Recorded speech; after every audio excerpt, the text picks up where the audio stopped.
Let's go ahead and begin the Education Administration Committee this afternoon. Welcome, everyone. Thank you. We always have a lot of interesting topics in education, and so thank you all. I appreciate all the guests that are here, and we will do due diligence today to discuss the legislation that's before us and move forward.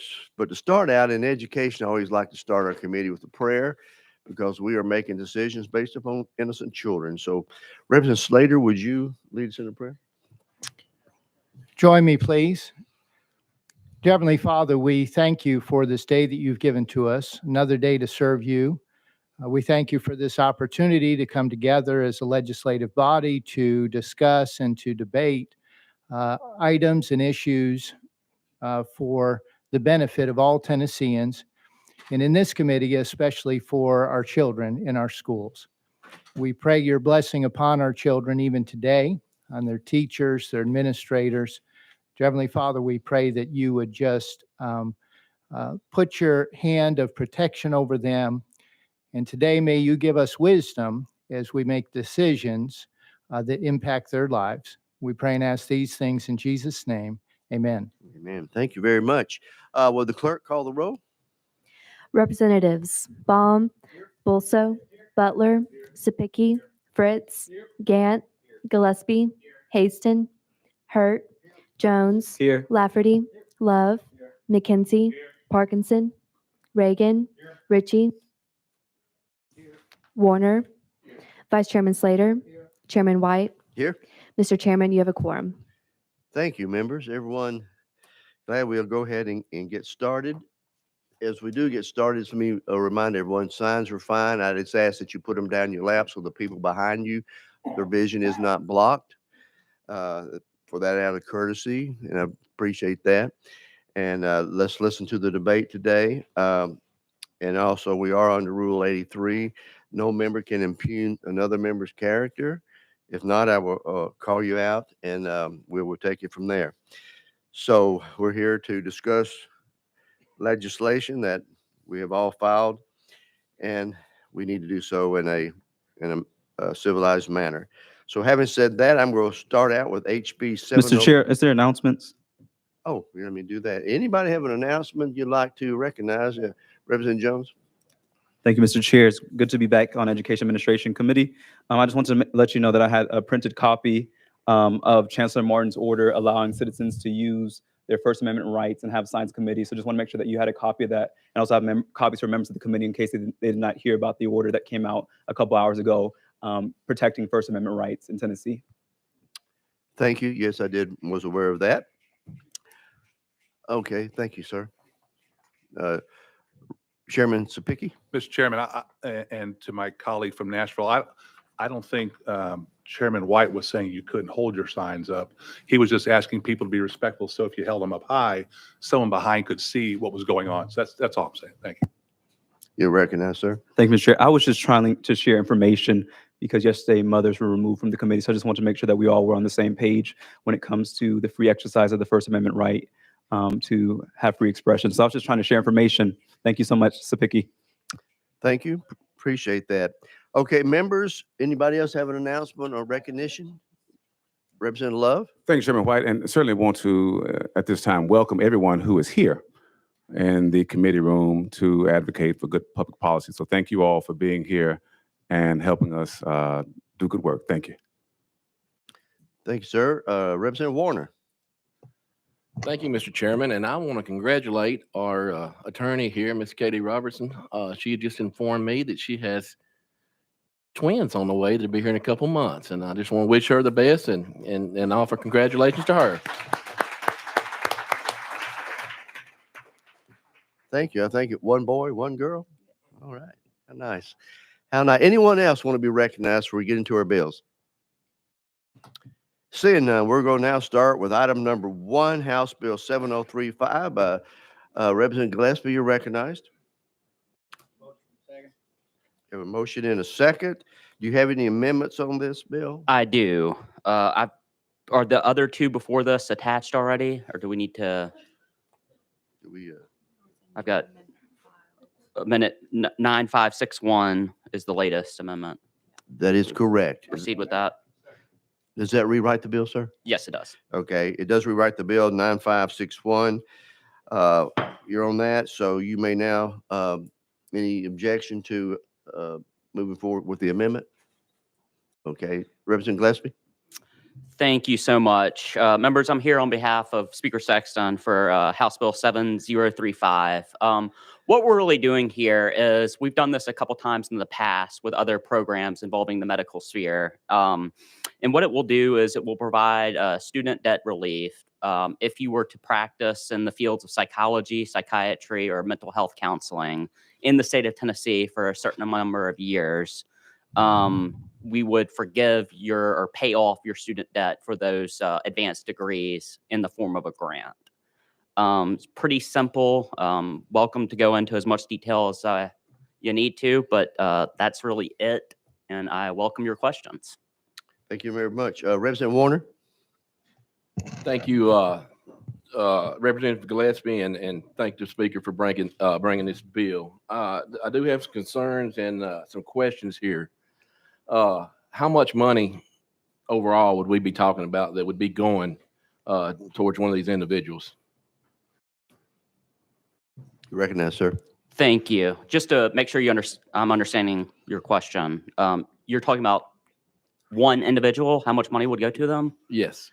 I How would would- imagine that would be pretty hard to estimate considering just the difference in a degree for a social worker versus a psychiatrist, whether they go to Harvard or the University of Florida. Like there are too many variables there to be able to really.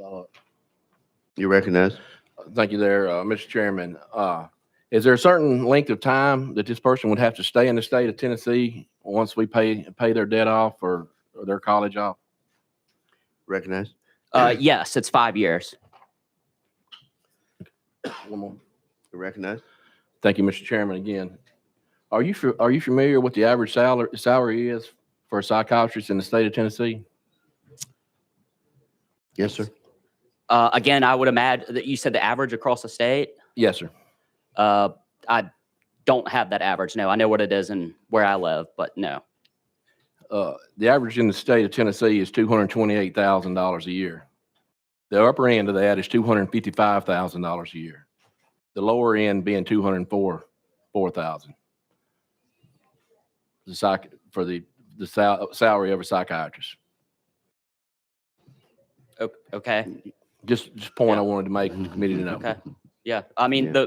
the point that I'm trying to make here is that there is a major shortage across the state in mental health professionals. And what this is doing is seeking to fill that void for all Tennesseans in every area of the state. And I think everyone would agree that we do have mental health problems in this country. And if there are not enough people to treat those ailments, then we have no hope. And so this is my attempt and the speaker's attempt to help that void. Whether you are in Mountain City or Memphis or anywhere in between, you should have access to a social worker, a mental health counselor, a trauma therapist, a psychologist, or psychiatrist. And right now, we do not have that for everyone. I think what you're trying to get at too, as we've had this discussion all summer, we are short of these professions, and to get somebody to take the field, the salaries are quite good once you've been in it for a while and you're experienced. But just to get people to move into these fields is what we're trying to affect. But thank you, Representative Jones. Thank you, Mr. Chair. Representative Gillespie, thank you for bringing this bill. There is a crisis around mental health in our state. According to the most recent study, Tennessee ranks 44th in mental health workforce availability, with the rural counties hit the hardest. For every one mental health provider, they serve over 750 residents of Tennessee. And so this is a crisis that we're experiencing. My colleague who just spoke talked about how much mental health professionals work, but as someone who was recently in college, let's talk about student debt and the immoral amounts of debt that these young people have to take out to access education to serve Tennesseans. And so I think it's the most basic thing we can do to uplift mental health professionals who are so needed in this time, the people who are seeing these children who are impacted by things like mass violence and mass shootings. I mean, these mental health professionals are heroes, particularly in the time of COVID. And so I commend you on this bill. I hope that my colleagues in rural areas would especially support this because your counties are being hit harder than my county. And so I hope that we can support this together. It is the speaker's bill. And so it's great to see that even a broken clock is right twice a day. Thank you. Thank you for your comments. Representative Sapicki, Chairman Sapicki.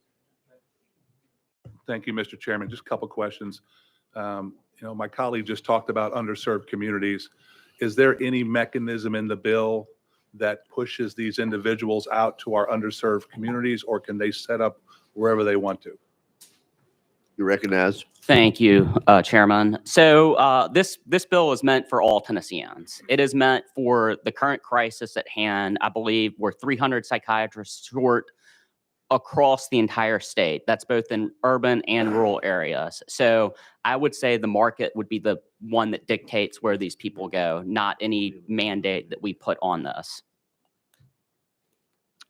Follow up, Representative And Sapicki. then a follow-up on this, we did just hear about student debt and the rising cost of student debt. One of the things that we've just done, is we told, if this bill passes, we will tell our colleges and universities that the people of Tennessee are now footing the bill for this education.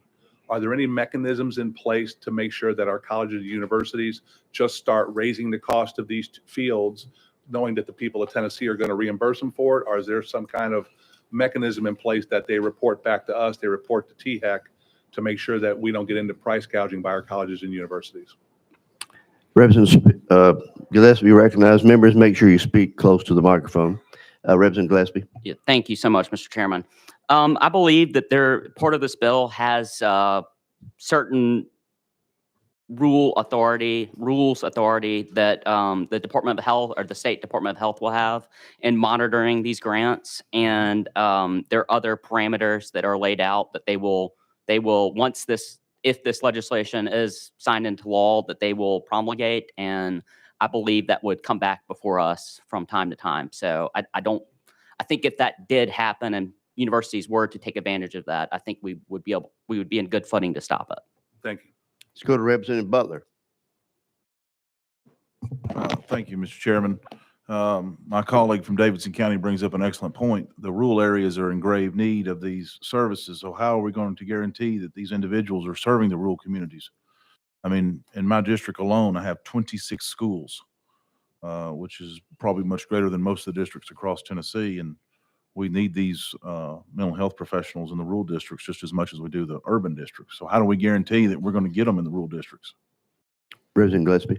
Thank you, Mr. Chairman. I would say that guarantee is that we're offering an incentive for people to be in this field for all Tennesseans. And so if by simply providing this incentive for you to go become a licensed psychiatrist or a therapist or psychologist, we're filling that void across the state in every area. Yeah.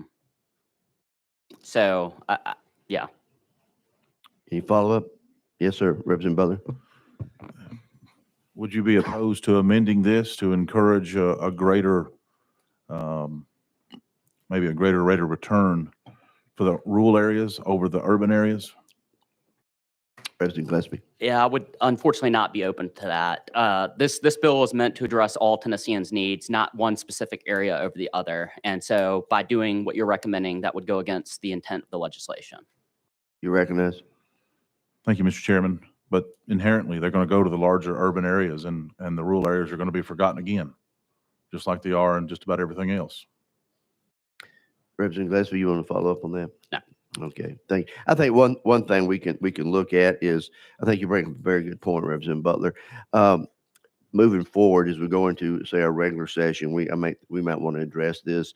If this bill comes out because of the special session and the timeline we're on, maybe just leave it like it is, my opinion, right now, and then continue to work on it in the second section. Representative Love? Thank you, Mr. Chairman, and to the sponsor. Correct me if I'm wrong. I'm reading here in the amendment under 49-7-3107, letter B. And it says the department shall provide an annual report to the governor, the chair of the Education Administration Committee of the House of Representatives, and the chair of the Education Committee of the Senate, and the legislative librarian outline the number of individuals applying for and awarded grants and any recommendations for program improvements. Is that correct? Representative Gillespie. Thank you, Mr. Chairman. Yes, that is correct. And that's kind of what I was touching on earlier when I said if there was something that changed, we do have the authority and the ability to come back and whether through rules or through the action of this body. Representative Love. Thank you. Just one more follow-up, Mr. Chairman. So if we find that maybe persons are not being spread out across the entire state, and there's more of a need, there's a chance that in that report, there could be recommendations to say that maybe certain encouragement could be given. Is that possible? Representative Gillespie. Thank you, Mr. Chairman. Yes, that's my understanding. And that's what I would, that is my intent as Okay. well. Thank you, Mr. Swanson. Thank you, Mr. Chairman. Thank you. Chairman Gant. Thank you, Mr. Chairman. You may have already explained this, but help me understand, does this apply to current students or is this for graduates? Representative Gillespie. Thank you. So this applies going forward. If you are going to be, and I can list the actual, it's a psychiatrist. So that's a graduate degree. Psychologist, that's also a graduate degree. And then the different forms of social workers and, or not social workers, mental health counselors, those are advanced degrees. So, and again, that's going forward. That is not retroactive. That is someone that's making that decision to come to Tennessee and practice tomorrow. This is where that applies to, if that answers your question. So they have to be a graduate, not a current student that's about to graduate.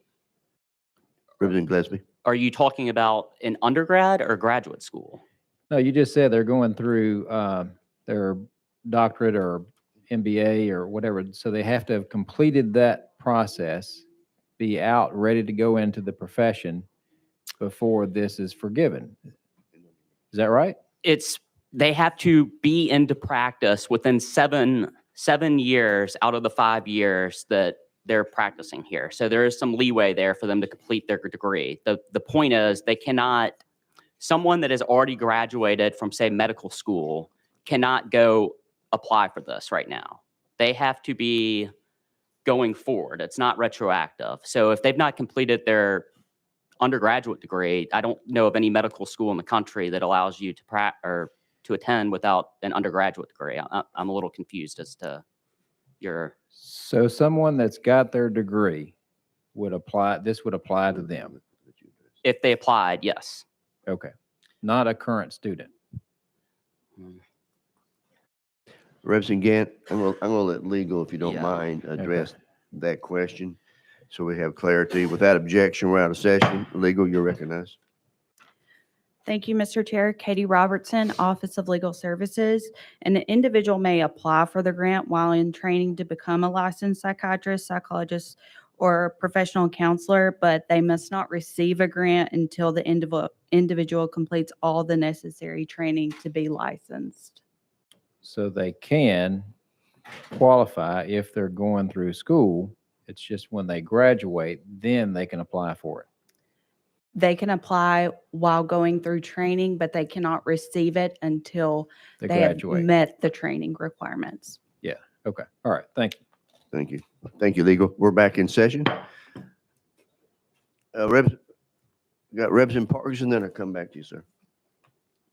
Thank you, Mr. Chair. My question has been asked and responded to. Thank you.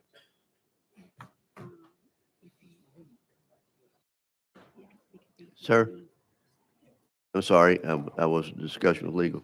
You're good. You're okay. Thank you. Representative Hurt. Thank you, Mr. Chairman. And I'm still trying to get some clarity on my colleague from Fayette County's question.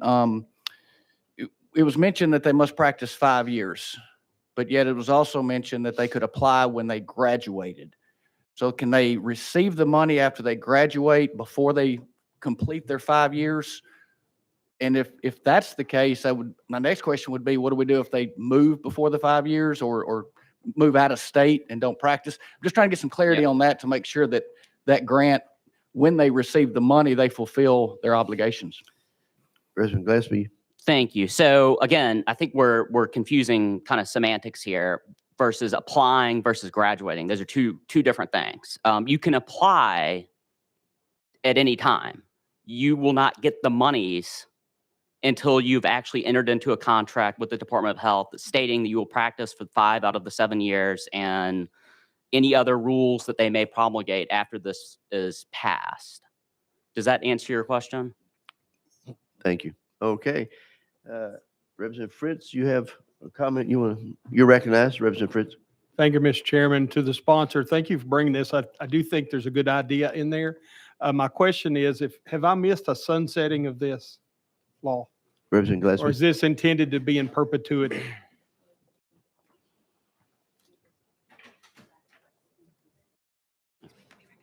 You're recognized. Thank you, Mr. Chairman. It's not our intent for it to be sunset. Now, if the day comes to where we have an abundance of these professionals in the state and there are not these year-long wait lists to see a child psychiatrist and things like that, then I'm sure this body might revisit it. But until that happens, that is not my intent now. Yes, sir. Follow up, Representative Fritz. Just one quick follow-up. Thank you so much. I just, a little bit of a concern there that we become a factory to supply other states after the 5-year period. It's something I think we ought to think about. Thank you. Any further questions? Right. You got, okay, Representative Gant. Just for clarity, this is only for, or maybe not, is this going to pay for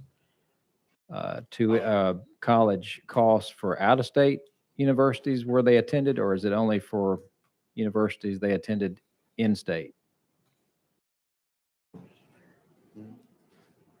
Representative Gillespie. Thank you. It is my understanding it is for all people. That is we're that short of people. And I would also add that, back to my original point, once you enter into the contract with the Department of Health, if you break it by leaving early, then you're on the hook for something. You follow up? So if they're coming from Harvard, how do we treat that cost differently than somebody that's coming from the University of Kentucky? Follow up. Thank you, Mr. Chairman. Again, this legislation is only creating the process, the ability for us to forgive student debt for these fields. The Department of Health would promulgate these rules that would go in front of, I believe, other committees to set up the parameters of what it actually is. Now, we can certainly go out of session and ask legal again to read through this word for word, but Representative Gant. So there's a rulemaking process. yes, if this legislation is signed into law, there would be a rulemaking process that this would create through the Department of Health. Okay. All right. Thank you. Okay, members, I don't have anybody else on the list. And we are on the amendment, which makes the bill Amendment 9561. Any objection to calling the question? Hearing none, all those in favor of moving the Amendment 9561 onto the bill indicate by saying aye. Aye. Opposed? The ayes have it. We're now back on your bill as properly amended. House Bill 7035. Further discussion? Seeing none. Any objection to the question being called? All those in favor of moving 7035 to GovOps indicate by saying aye. Aye. Opposed? The ayes have it. If you'd like to be recorded, see the clerk.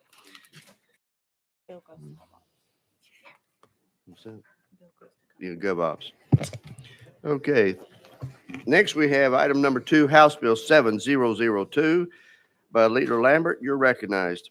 Thank you, Mr. Chairman. There's an amendment at 009330 that would ask for consideration of. Is that going to be rewrite the bill? It does not rewrite the bill, but it deletes section 1 and substitutes in this particular amendment and keeps the rest of the bill in place. Okay. Why don't we go ahead and describe the bill, then we come to the amendment since it doesn't rewrite. Members, we're on the bill. Okay, I do need a motion on the bill. You got a motion in a second. You are recognized. Thank you, Mr. Chairman, members of the committee. This is very straightforward.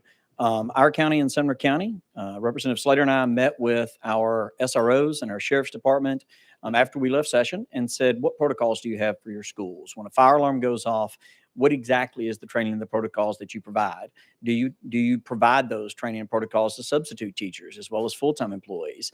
And the answers we got were very satisfactory in Sumner County. But when we started to look at other counties and look throughout the state and have conversations with the Department of Education, it really is a hodgepodge throughout the state on how those policies are developed.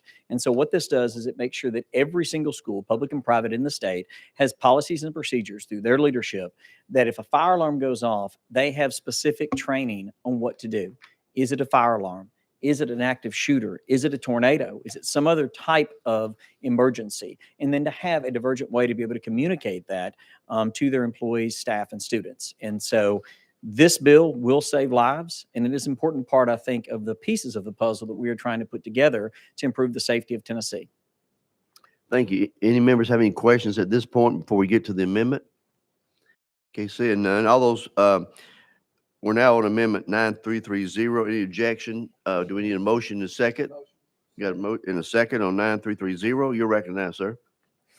Yes, sir, Mr. Chairman. It just rewrites Section 1 specifically in working with the department to make sure that these are procedures and so that it just literally works better with the statutory law that we have. With that explanation of the amendment, any questions on the amendment? Seeing none. So all those in favor of moving Amendment 9330 on to House Bill 7002, indicate by saying aye. Opposed? The ayes have it. We're now back on your bill as amended. But we do have a request to testify from one person. Is a Mary Joyce in the audience? Yes, ma'am. If you come up and sit at one of the seats, just make sure your mic is on. We have a limit of 2 minutes. If you just make your points and without objection, we're out of session. You're recognized. And for the audio visual, state your name and so people at home know. Yes, thank you, Representative Lamberth. Thank you, Chairman White and members, and congratulations, Katie, on your twins. My name is Mary Joyce. I have been a parent at the Covenant School for 5 years. My 9-year-old daughter lost 3 of her friends and hid from and was shot at in her 3rd grade classroom by an active shooter on March 27th. I'm authorized to say the following on behalf of my friend, Erin Kinney, mother of Will Kinney, who was murdered that day.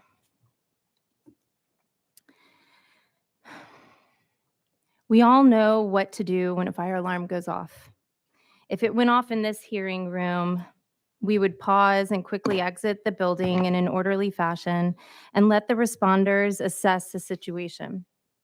Our school-age children have been trained in what to do when a fire alarm goes off.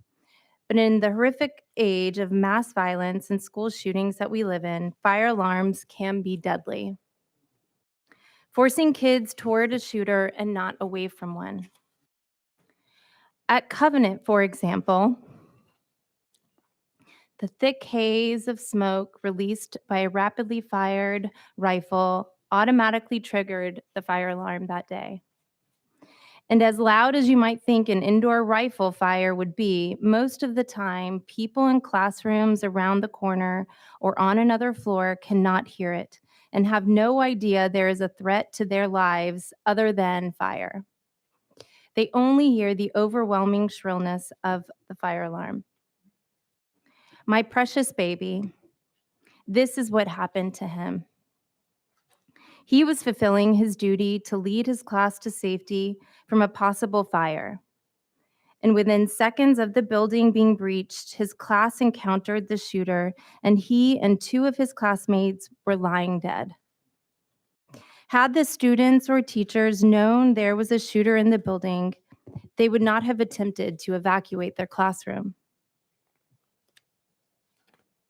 They would have locked down and been safe. But in the first seconds or minutes of an attack, it is impossible for a teacher to make that assessment. Had there been a law in place to educate schools of the threat of an active shooter and require a policy mitigating it, lives would have been saved that day. the teachers and administrators would have known to act differently. But it is too late for the 6 Covenant victims, 3 children, 9, and all the traumatized survivors. Our children continue to be slaughtered by gunmen or women in school. It is time for a change in approach. Previously effective policies must be adjusted. Countless lives could be saved by simply pausing and briefly locking down anytime there is an unscheduled fire alarm to assess the situation. This would give school authorities time to determine, either in real time or with surveillance equipment, whether there is a fire or an active shooter.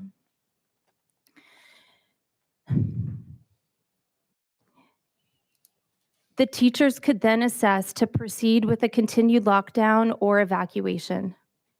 Each school should review their protocols and make the best plan for what their school would do in the event of the fire alarm goes off and they don't know why. My son diligently did his duty as the line leader of his class that day, attempting to lead them to safety. And I am so proud of him. But he gave his life for it, and none of our lives will ever be the same. This should never happen to another child again. I would like to add that the protocol for a fire alarm is that the children exit the classroom first and the teacher remains behind to sweep the classroom to make sure all children are out of the classroom. It put the children in the hallway by themselves. Our lives are forever changed, and this is an easy solution.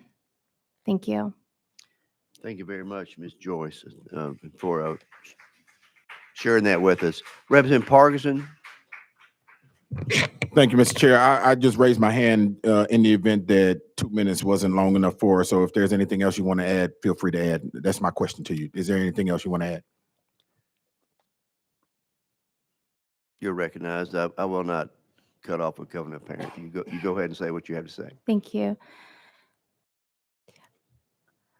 Our children follow the rules. They listen to us. They look at us as their compass. They look at their teachers as their guides. They trust them. They trust us. And they're excited to follow the rules.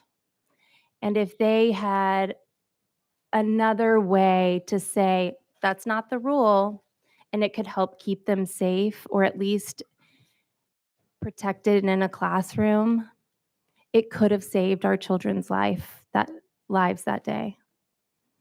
And our children that survived wouldn't know what it's like to run from a shooter, hide from a shooter, and have a shooter chase them into their classroom and shoot at them in their classroom. And our school community wouldn't be hurting. Thank you again, Ms. Joyce. Thank Members, you. while we're out of session, anybody have a question or comment to Ms. Joyce? Seeing none, thank you so very much for taking the time. We now go back in to session. Leader Lambert. Thank you, Mr. Chairman, and ma'am, thank you for being Ms. Kinney's voice today and the voice of all of these families and children. Members, I know we can fight about a lot of bills down here, but let's come together on this one. I just ask that you vote yes. Representative McKenzie, I believe you had your hand up. Yes, thank you, Mr. Chair. And we discussed this in subcommittee. I just think this is and I'll restate my my request. It's not necessarily it is a concern, but it's really based off of what the speaker was talking about, and it really enhanced it. You know, fire alarms mean something, and we've kind of added on to fire alarms. And as I talked yesterday, you know, at different places, there are different alarms for different responses. So I really, and we're starting this new process. So I would love for us to start this process correctly and say, let's not have a fire alarm and something stacked on top of it. The fire alarms remains the fire alarms because, as you say, people respond to fire alarms and children are extremely obedient. You're absolutely right. Let's get a different kind of alarm. Let's make it a statewide thing. Everybody knows when you hear this sound, this is a fire alarm. This sound is an active shooter. This sound is a tornado's coming. Let's stand in place. Let's create. Our children are smart, our adults are smart, we can train to that. But having the fire alarm, but that today this means something else. So, again, we talked about it yesterday, but I would just love for us to Department of Education, fire protection, emergency response, let's get together and create these alarms and put them out there statewide. We got plenty of money for this, I think. So I just encourage you and the makers of this bill. I'm going to support the bill because it has to be something else. But let's start out with something that's really going to be effective going forward. Because unfortunately, I don't think we're done. I hate to say that, but I don't think we're done with this. So just encourage you to consider that. Thank you. Leader Lambert. Thank you. And as we spoke in the subcommittee, we've put about $40 million out there for hardened school security that can and will. And thanks to both bipartisan support on that bill, part of that included Alyssa's law. And I've met Alyssa's mother, Lori. We've talked about what they've done in Florida and other states to differentiate those alarms. And it is something that we need to do. But when an unscheduled fire alarm goes off, and again, and you described this 1,000 times better than any of us could, there has to be procedures that teachers and substitutes are trained in on what to do. Because every time we hear a fire alarm, unfortunately, in this crazy world we live in now, which we should all work towards making it safer, and I hope that is a lot of what we'll continue to do both in this special session and beyond together, when an unscheduled fire alarm goes off, these procedures need to be in place. There is nobody that is to blame for anything that's happened before this bill, but going forward, we can do better. Representative Parkinson. Thank you, Mr. Chair, and thank you, Leader Lambert. From after being a firefighter for 25 years, when you say an unscheduled fire alarm, most fires are unscheduled, and so if there's an unscheduled fire alarm, we're asking the schools to hold. No, tell me what we're doing. I'm sorry. Yeah. You recognize. This came together through both working with the fire marshal, the Department of Education, the Department of Safety. So in most jurisdictions, what will happen is that when a fire alarm goes off, again, when it's a drill, everybody knows it's a drill. They know what to do there. When they hear a fire alarm, exactly what you heard here, the first move is not going to be to line the children up and send them into the hallway. The first move is going to be a variety of protocols that I won't describe publicly for security purposes, but there will be a set of protocols they go through very quickly.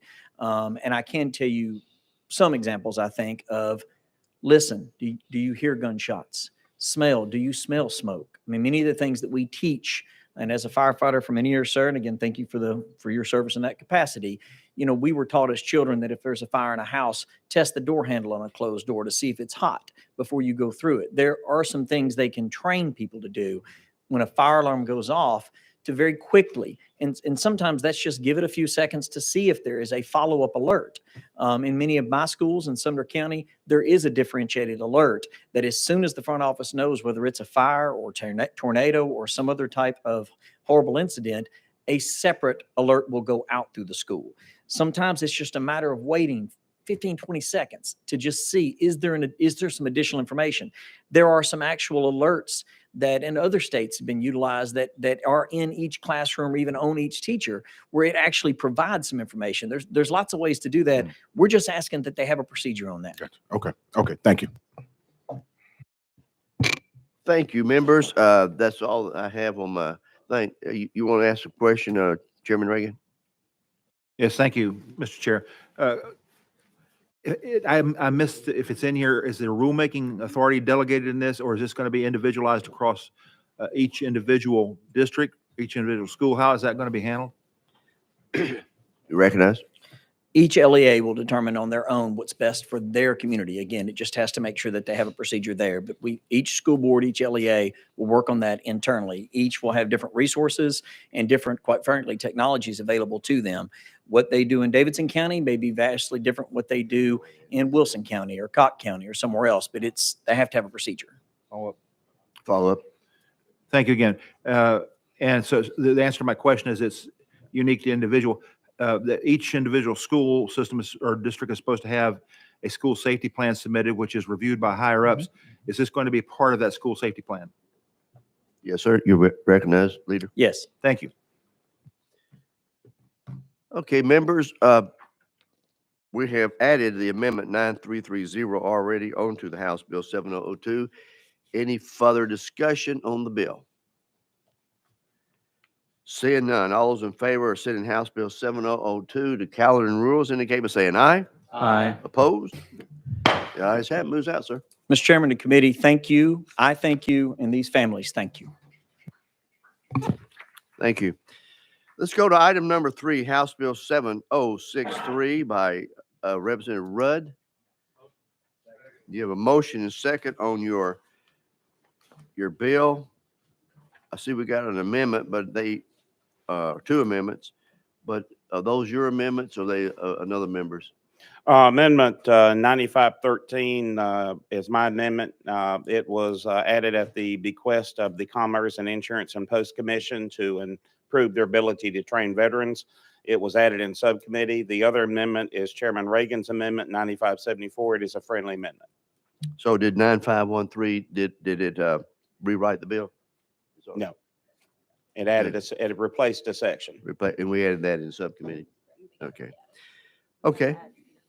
But we do have to add it here. So any questions on amendment number 1, 9513? I need a motion. We got a motion in a second on that amendment. Comments, questions? Okay. All those in favor of moving 9513 onto House Bill 7063, indicate by saying aye. Aye. Opposed? The ayes have it. So your bill is properly amended there, but you do have one more amendment. Yes, sir. Chairman Reagan's amendment 9574. Okay, you got a motion second, Chairman Reagan? Thank you, Mr. Chair. And as the sponsor said, this is intended to be a friendly amendment. What it does is add some things to the bill to improve its functionality. Basically, it says that there are certain requirements that are imposed upon those that are going to be affected by this. That is to say, for example, they must have a handgun carry permit. They must have a background check. They must have a criminal history check. They must have fingerprints taken and sent to the Federal Bureau of Investigation and TBI to determine suitability. They must have a licensed healthcare provider provide a psychiatric or psychological examination to ensure mental health. And that is intended to provide safety checks for those who would be performing this duty, sir.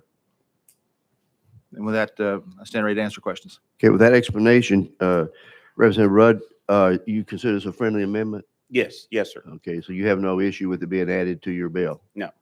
Okay. Representative McKenzie? Thank you, Mr. Chair. I just want to make sure or assure ourselves that I appreciate the friendly amendment because it definitely puts some teeth into who can do this. But my question is, it doesn't necessarily say, or maybe it's in another law, what happens, what type of offenses would disqualify, or what kind of mental illnesses disqualify the applicant from, it says any impairment. That's pretty wide, so I don't think that they, suffering from, something that may be a temporary mental thing. So I'm just trying to get an understanding of what type of things or what minimum type of things will disqualify the applicant. Thank you. Representative Rudd, we kind of jumped into it, adding the amendments. Would you like to now go back and explain?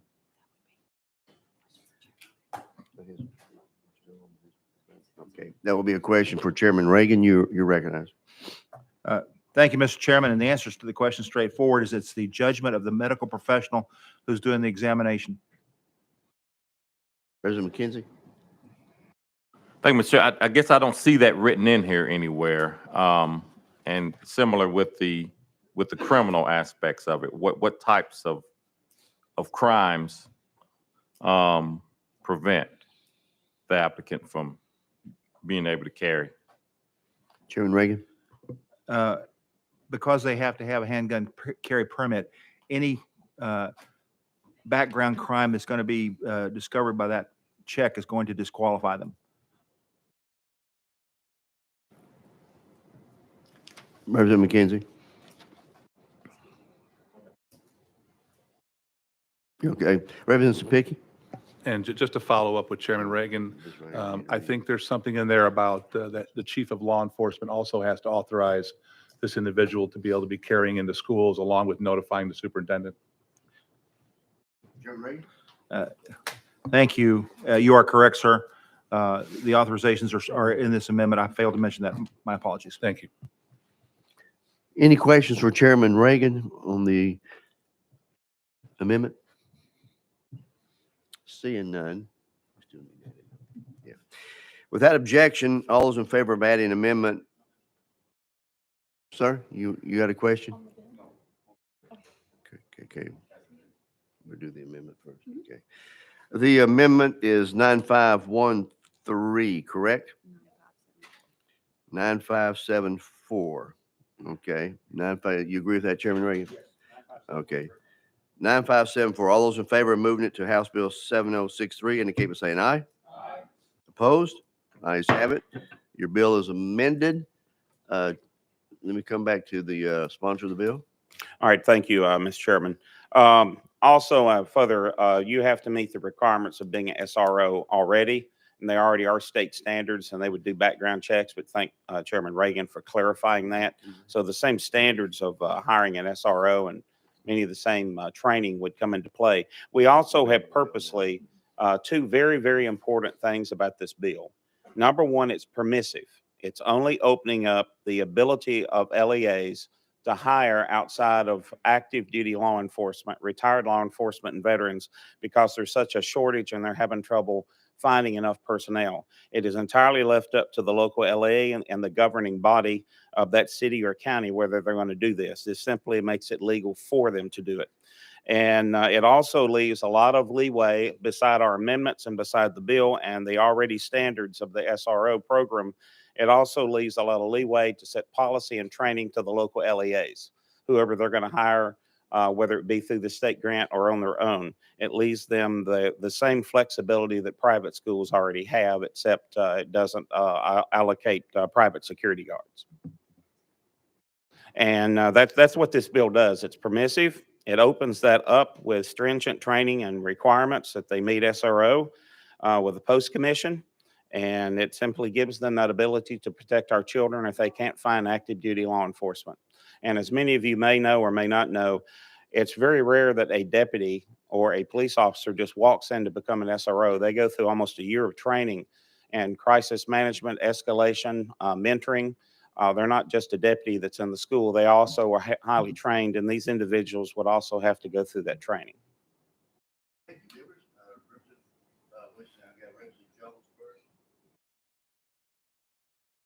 Thank you, Mr. Chair. Representative Rudd, thank you so much for presenting your bill. I do, however, have some concerns about the unintended consequences of just putting more police in schools as a solution to ending what I know many of us are concerned about, gun violence and school shootings. I looked through multiple studies and not one of them confirmed that having more police in schools reduce the incidence of mass shootings. Instead, what I saw was something that was very alarming to me. What I saw in these studies was that the more that a school had SROs, the more likely Black and brown children were to be criminalized, the more students with disabilities were to be criminalized. And so I'm very concerned about the unintended consequences of this bill. I think what our students need, if we're looking at staffing, and I think that my colleague here, Representative Gillespie, had a great bill. I think what our schools need is more mental health professionals. We don't want to increase incarceration of our youth. We don't want to escalate things with our youth. And I just don't see this as a solution. In fact, Tennessee already has one of the highest state rates of armed guards in schools already, with 86% of high schoolers in our state attending a school with a police officer. And we know that these police officers have not been a solution to ending mass shootings or school shootings, as we saw in Uvalde. And so again, I appreciate you for getting up here to present your bill, but I can't support it because of those unintended consequences on young people who look like me. And so I hope that you can hear that and maybe address those concerns. Representative Rowe, would you like to respond before I go to Representative Love? No, no, thank you. Okay. Representative Love? Thank you, Mr. Chairman. Sponsor, I have concern about, I think the provision that you have in here says that the particular person doesn't have to be employed by law enforcement. Is that correct? That's correct. They're employed by the school system. Concern, Well, it would depend on the county. If the county government authorized the sheriff or the city council authorized the city police to work with the local LEAs like they do now, they have to authorize the payment. And because it's more than just a salary, that the SRO reimbursement program that we passed, the School Safety Act, there are also squad cars and equipment and other support services that are provided to the SROs in schools that are beyond what we're offering. So the local government would have to authorize that.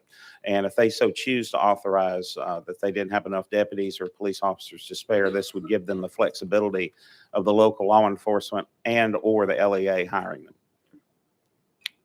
Follow up.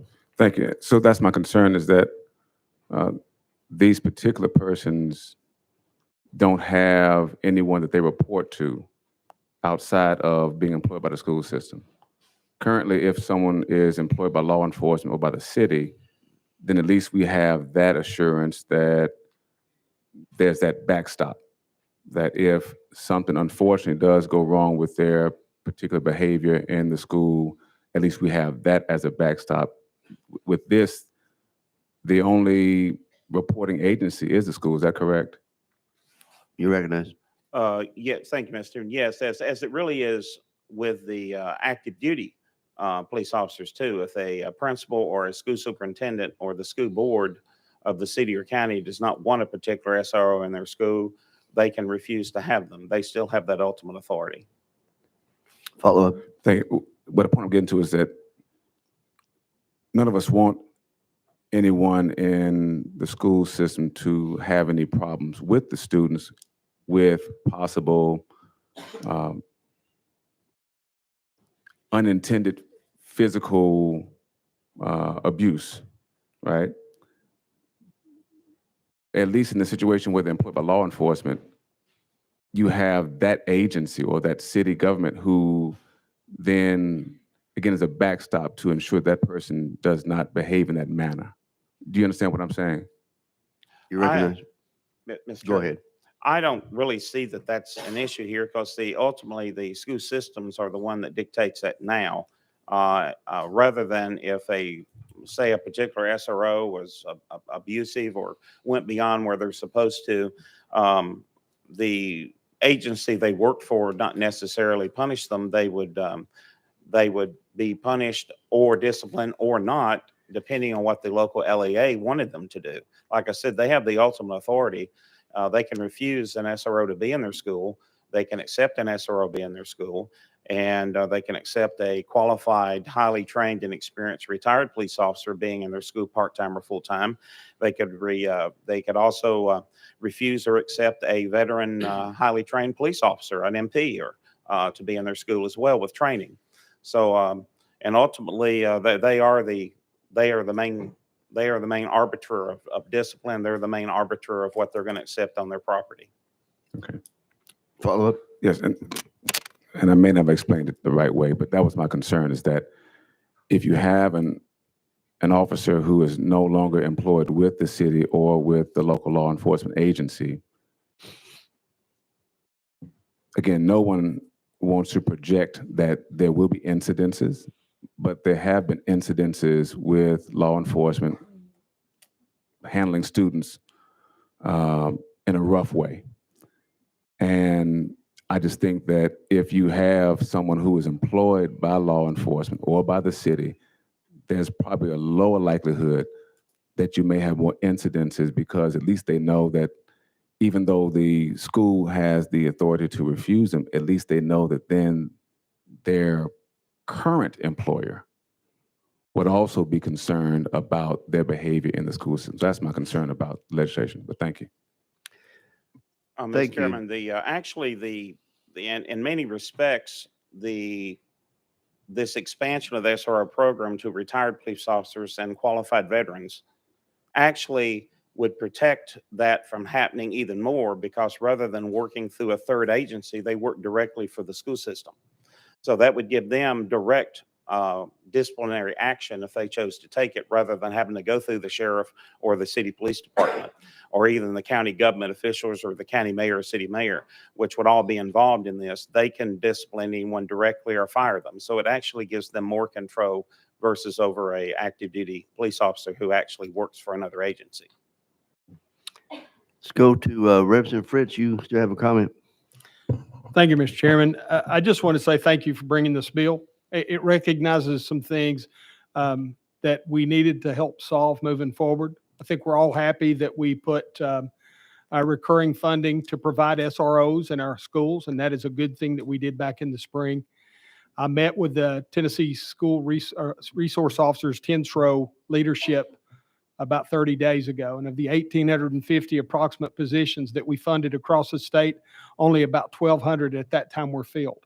That leaves a significant delta for us putting these compassionate warriors, if you will, in these schools.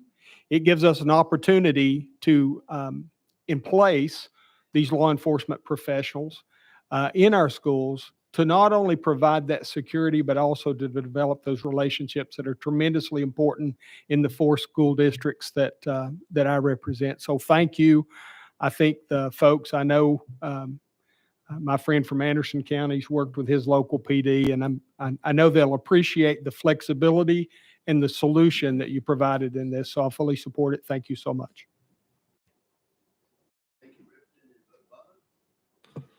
Representative Butler. Thank you, Mr. Chairman. Thank you for bringing this legislation. As I mentioned earlier, I have 26 schools in my district and have 5 school superintendents, so I have a very large education base. And these school resource officers play a very vital role, not only for security, but probably more importantly, with building relationships with students. And I was talking to one of my principals at a soccer game here recently, and the SRO officers were able to collect evidence because students had built relationships with these SRO officers that solved a half a dozen crimes, including rape. So although they provide a valuable security resource, they also build relationships. And as you mentioned, they're required to have all this training and mentorship training, which I don't know how you even put a value on that portion of it with these students. I know that when my kids were in middle school, they had built a relationship with the SRO officer and always spoke very highly of him. And so I appreciate this legislation because we're opening it up to be able to better serve our schools, because I represent schools that are 10 and 12 miles from any other resource, whether it be law enforcement or otherwise. And so these SRO officers play a vital role in multiple scenarios. So thank you. We have 2 more. Representative Warner. Any objection to the previous question? 1 hand, 2 hands, 3 hands, 4 hands.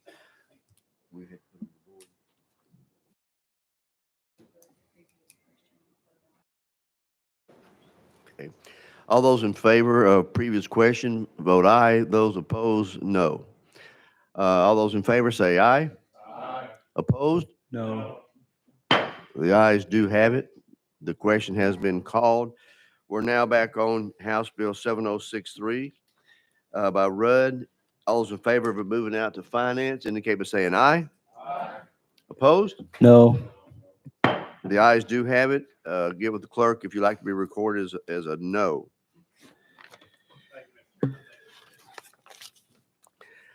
Item number 4, House Bill 7023 by Chairman Sapicki. You are recognized. You have a motion and a second on your bill. Mr. Chairman, I have an amendment. You have an amendment. Does it rewrite? No, it adds 2. It adds 2. Why don't we go ahead? You got a motion second on the bill. Can you explain the bill? Then we'll come back to the amendment, describe that, and then we vote on it. Yes, sir, Mr. Chairman. Very simply, House Bill 723, basically what it does is if a local board of education has not entered into a memorandum of understanding with a law enforcement agency to assign a school resource officer at each school within the local Board of Education's control, then a law enforcement agency with jurisdiction may assign at least one law enforcement officer to serve as a school resource officer at the school to increase the protection and safety of the students and school personnel during regular school hours when children are present on the school premises, as well as during school-sponsored events. That's what it does, Mr. Chairman. That explanation of the bill. Members, any question? We're on the bill before we get to the amendment. Seeing none. We're now on the amendment. We have a motion and a second on the amendment. 9532, you got a motion and a second. You may now describe the amendment. Thank you, Mr. Chairman. Basically, what it says is there's some legal code here that we had to clean up, that if the head law enforcement agent did exercise his right or her right to put a law enforcement officer in a school, that they can carry a firearm. That's all it does, Mr. Chairman. That explanation of the amendment, 9532. Questions on the amendment? Seeing none, any objection to adding the amendment onto the bill?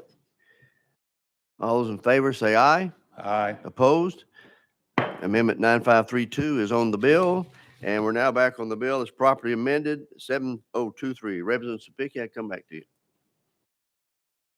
I see nothing from anyone. Oh, Representative Love? Thank you, Mr. Chairman, and Chairman Sapicki.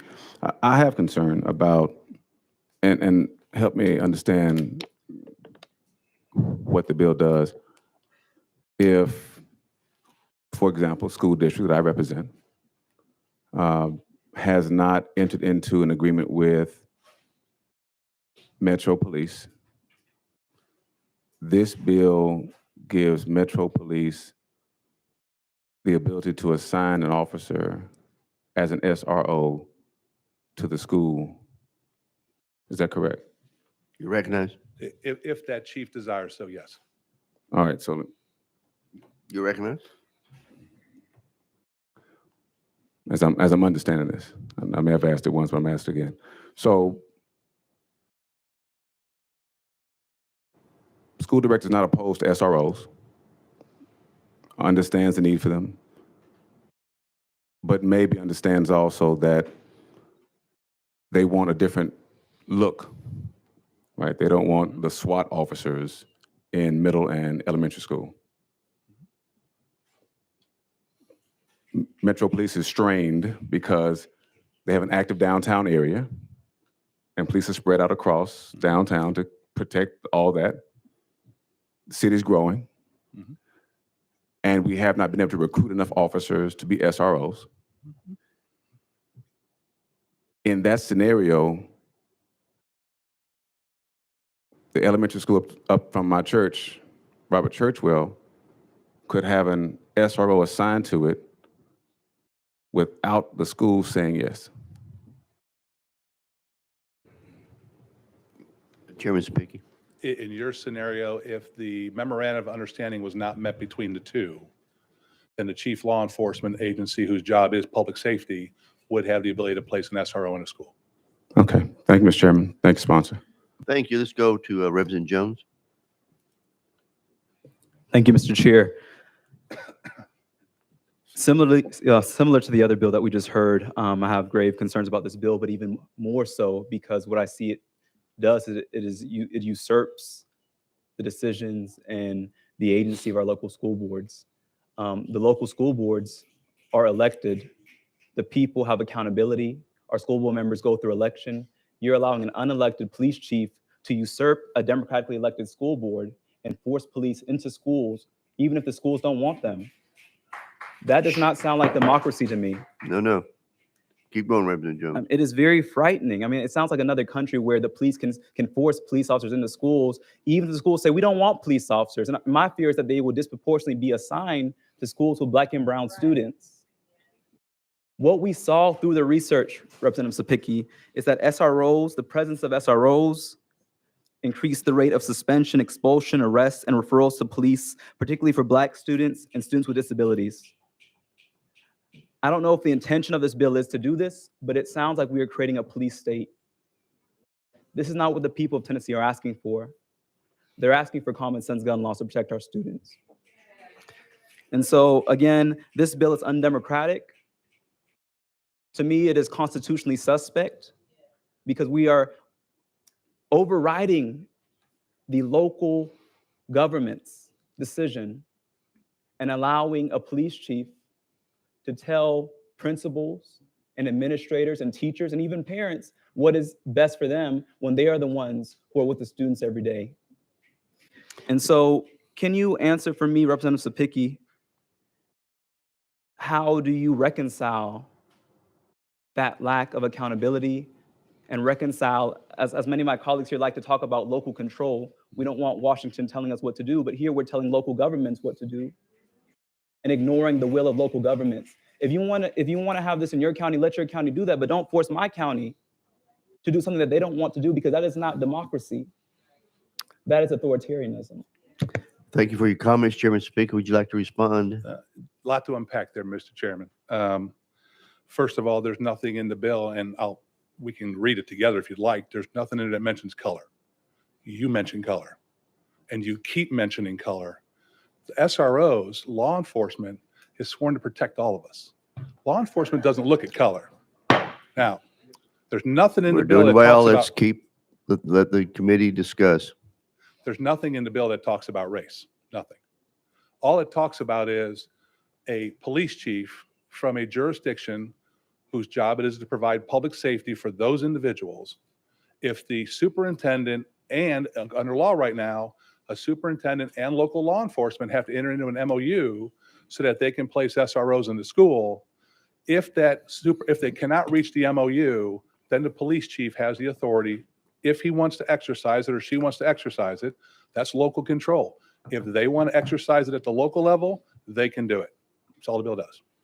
You want to follow up, sir? You recognize. Thank you, Mr. Chairman. Representative Sapicki, I represent one of the most diverse districts in the state of Tennessee. Our districts look very differently. And so when I come before this dais, I have to talk about color because that's what the people of my district look like. They know what it's like to be racially profiled, a reality, not an opinion, to my dear colleague from Culleoka. And so what I'm talking about is a reality that many students that I've talked to in my district face. And so I wish we could live in this fantasy of a colorblind society, but that's not the reality of the state that we live in, my friend. And so it is our responsibility as lawmakers to look at even the unintended consequences of legislation and to think about how they impact all people in our state. Even if it's not written down, we know that there are consequences from what we pass here. And so I think that this bill is an attempt at deflection to reshift the conversation away from common sense gun laws. I think that this bill is an assault on our democracy because you say that it's up to local control. Again, police chiefs do not know better than the school board members and administrators who run our schools every day. And what you're saying is that their opinions don't matter, that they can be overridden. And so I think that this bill is very harmful. I think that this bill is very insulting to those who are with our students, who know them, who also care about them. There's a reason why some school districts have decided not to increase police presence. Just last year, we had a student in Hamilton County who was having some behavior issues, tackled and thrown to the ground, a young Black student, by a police officer in school, rather than have an adult, a teacher, come and help calm them down.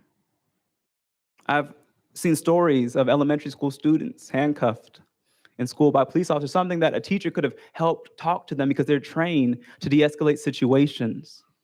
And so I hope that we can think fully about this. Let's be consistent. If you believe in local control, let's vote based off of local control and say, let the school districts decide their own fate and decide how they're going to run their school districts instead of superseding it. Let's be consistent in how we apply rules here and do unto others as we would have done unto us. Thank you. Okay, let's go to Chairman Reagan. Thank you, Mr. Chair. Question for the sponsor. I would assume, sir, that the presence of the police response in the most recent shooting was not requested by the school board or the administration. Is that correct? You recognize? Yes, sir, that's correct. Follow-on questions? Yes, sir. Therefore, if a police chief or sheriff had had some advanced intelligence and had acted perhaps on that intelligence to have an officer present in advance, it might have been avoided. Is that not correct, sir? Chairman Spicky. Speculatively, yes, sir. I would submit, in contradiction to my colleague's assertion there, that that is local control. That police chief or that sheriff is a local authority. And the idea that that local authority who is charged with the public safety and has access to information that may not be available to the administration or the school board may be better placed to act in a timely fashion while an MOU is under construction or a negotiation when the need arises. So I think this is a good bill. Thank you for bringing it. Okay, let's go to Representative Mr. Parkinson. Oh, you're recognized, Chairman Spicky. Thank you.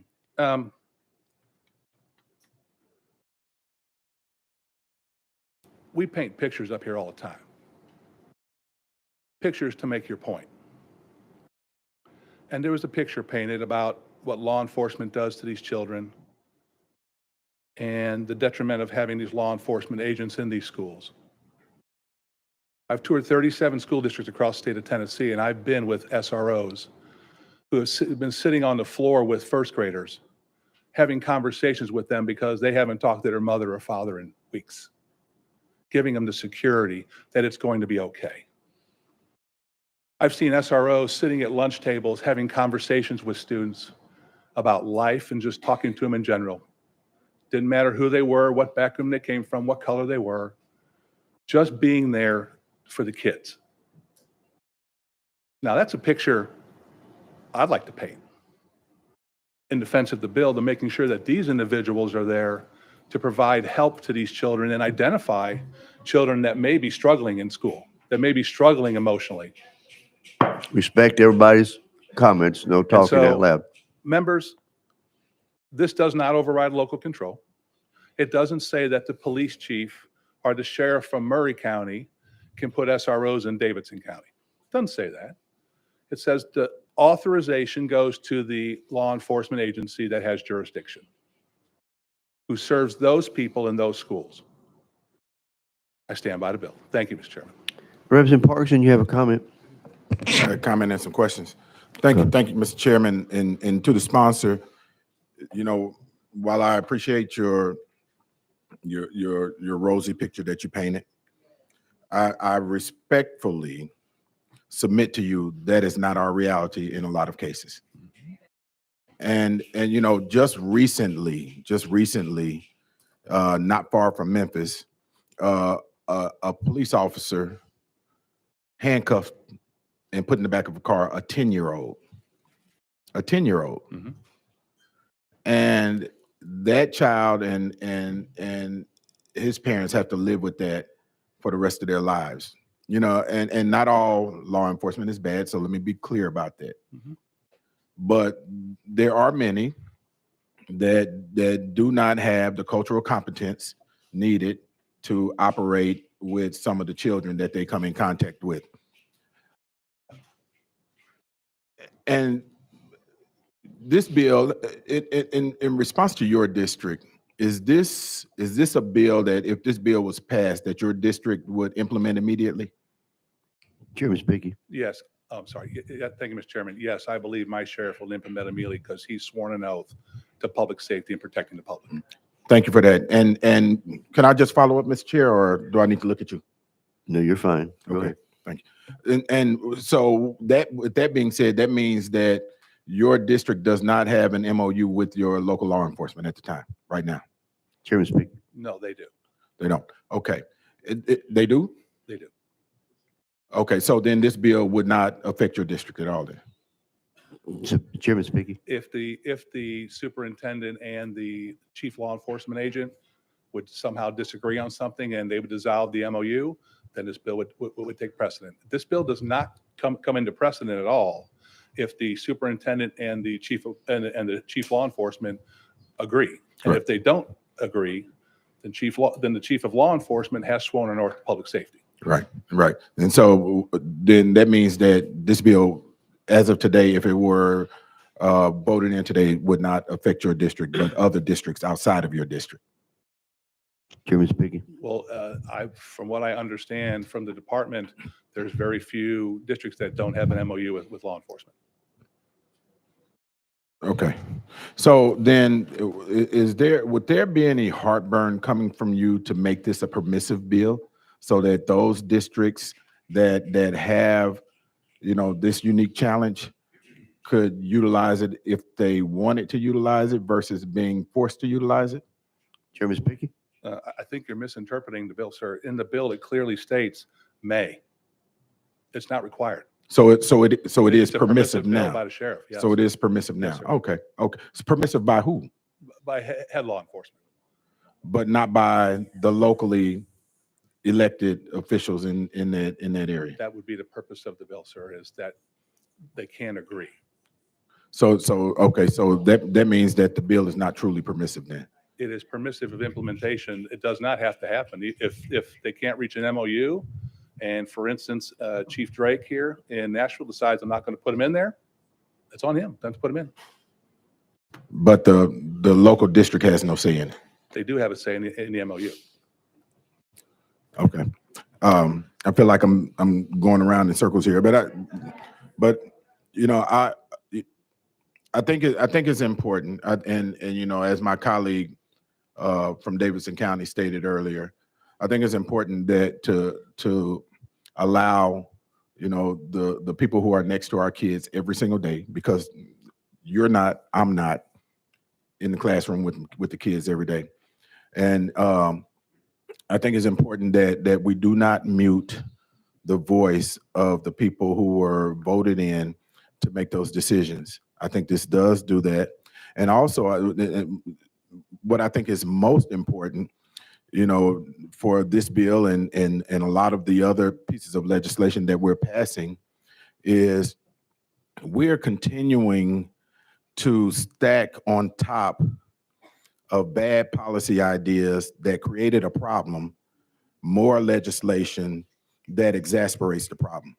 And instead of us going to the root issues, the root causes of what we're actually supposed to be here for, which has actually gone in reverse. But this legislation, along with others, is doing just that. We're continually patching a gaping wound that's getting bigger and more infected and nastier, with every year. And so I think this does the same thing. I would much prefer to see that we look at some legislation that would actually get to the root of our problem that's infecting our society. But this is not it. And thank you, sir. I appreciate it. Thank you. Respectfully. Thank you, members. We're on House Bill 7023. So all the comments, we're now, any objections to the question be called. Sir? You weren't down, but did you have one? Go ahead. You're recognized. Thank you, thank you, Mr. Chair. And my question is, well, first comment is, the picture you painted, I agree with. School resource officers in some buildings work. I have an elementary school where there's no other male in the building but the school resource officer. So he's taken that role on, and a lot of kids are going in the building and they just love him to death. So that is a picture, but that's not what we're talking about here. We're talking about someone who's not a school resource officer. As my colleague from Davidson County said, he or she may be dressed in SWAT uniform and has never interacted with children, be assigned to that. That's another picture that might be a probable picture. So don't you think that's a dangerous precedent that we're setting to allow that to happen? Chairman Sapicki. So the picture you just painted is an extreme, right? If the chief law enforcement agent in your county of Hamilton, correct? No, Knox, I'm sorry, Knox. Sorry, Knox. If they would choose to do that to provide safety for those children, that would be that law enforcement agent's job to provide public safety. Now, would that be the best choice? Maybe not, but that's why they get paid to do what they do, making sure that they make the best choice for their community. You may have a follow-up. Thank you. So my question would be, what's the mechanics of getting that person in the building? So the LEA and the chief legal officer, the chief law enforcement officer have not come to an agreement, and they assign an officer to X school. How does that person get in the building, and who does he or she coordinate with? Do they just show up and start law enforcing? I'm trying to figure out what physically, you know what, I'm not being flip. I'm really being serious. Okay, they drive up to the school. They're uninvited. No one knows they're showing up. What happens then? How do they get in the building? How do they connect? Because they're not necessarily wanted, because there's evidently something's broken down and they couldn't come to an agreement or MOU. So how does that physically happen? You recognize. Thank you. Representative, do you have the bill pulled up? Mhm. Look at section B, sir. It gives the definition of how this all happens. If a law enforcement officer is assigned to a school pursuant to the subsection A, then the chief of the law enforcement agency that assigned the law enforcement officer must notify the director of schools and the principal of that school of the officer's assignment, the policies of the officers employing law enforcement agency that the officer must follow, procedures for communication among the LEA, officers, and local law enforcement agencies, a description of any policies, procedures, and other requirements, a procedure for addressing complaints against the officer, and the officer's assigned schedule at the LEA. It is the principal, the LEA, and law enforcement all working together, sir. I don't know how much more control you need. Follow-up. But you have to continue to read to see that says an LEA shall not impede on the duties of an officer who's assigned at the school pursuant to this section. So the school has no say. They've been told he or she's going to show up and they're going to law enforce, and they can't do anything about it as this bill is written. That's my concern. You may follow up. Sir. Was Chair. there a question or no? You're recognized for clarity. I'm good, Mr. Chairman. Okay, okay. So, Chairman Speaker, let me ask the questions. We work through this, and I appreciate everyone having this great discussion. So what you're trying to get at, if we have a school that has not put a law enforcement officer in it, and say there is a shooting, who's held responsible? Being that the current laws that we have been passing. That is going to be, I'm sorry. Go ahead. That is going to be the great debate, Mr. Chairman, is if we have a district that has refused to put SROs in schools with money that the state is providing, the big question is who has liability there? Is it the school system? Is it the superintendent? Is it chief law enforcement agent? I think that's going to be an issue that the courts are going to have to decide. But by having the law enforcement agent in there, it is there to provide a level of protection for our students and interact with them. And I could go back and give you a chapter and verse of all the SROs I've seen that I've visited. And some people have made some comments about law enforcement, and there are potentially some bad eggs out there that we will weed out, hopefully. But there are many more good people out there serving as SROs that are helping these individuals that are struggling in life right now. So, thank you. Okay, we've hashed this pretty well. I've got two more, then I'm going to move on. Representative Jones, you want to do a follow-up? And then Representative Love, you may, sir. Thank you. I just had two clarifying questions that I wanted to get on the record. Representative Sapicki, can you name the school districts that would be impacted by this bill who don't have MOUs with law enforcement? What counties are those in? right now, the only one I'm aware of is Davidson right now. I believe there's a second one right now. Thank you. And did someone from Davidson, I represent Davidson County, has anyone from our delegation asked you to sponsor this bill that impacts only our county? You live in Culleoka, sir. From your area? have you spoken to any members of the Davidson County delegation? I've spoken to many members of Davidson County parents who are concerned about this issue in our elementary schools. But Representative, with all due respect, you represent Culleoka. I don't tell Culleoka how to run their county. And so I hope that you would respect the people of Davidson County that we were elected to represent, to have autonomy and agency of Okay. our own county and school district. Okay, we're gonna wrap this up. We can make your comment. Just wait. Yeah, you gotta be recognized. I'm going to Representative Love, and then I'll come back to your previous question. Go ahead, sir. Thank you, Mr. Chairman. Having served on education for 11 years, I appreciate you giving me the deference to ask this question about a bill that affects my county. Question is jurisdiction. If the chief does not send the law enforcement officer, not the SRO, because we're talking about law enforcement, not SROs in this bill, because this bill says law enforcement, not SRO. If the chief does not send someone there, is there any other jurisdiction above the chief of police in Davidson County that this might apply to? Sorry. Chairman? No, it would be the law enforcement agency's jurisdiction with the SRO MOU. Okay, thank you. Representative Warner? You recognize? Mike, thank you, Mr. Chairman. Is it okay to call the previous question? That's your motion. Previous question's been called. Any objections to the previous question? No, you got to be recognized by the chair. He was recognized by the chair.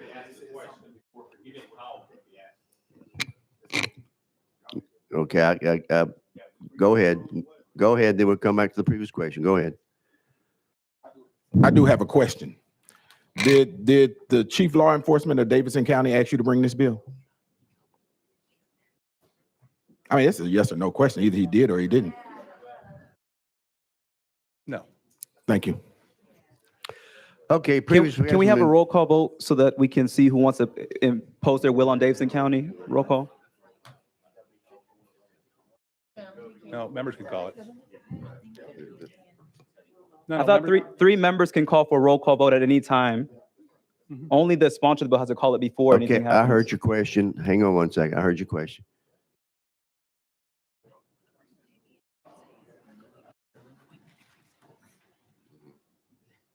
Let me check on that. We have, normally you have to do more towards the beginning of the discussion.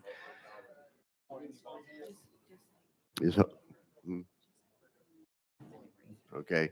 In order to make sure that we're fair to all parties, we're going to a 1-minute recess.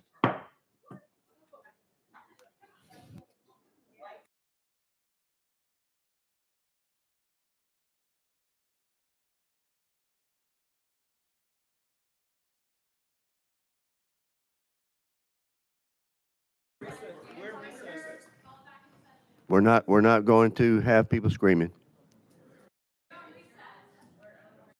Well, still, we're going to have decorum in here.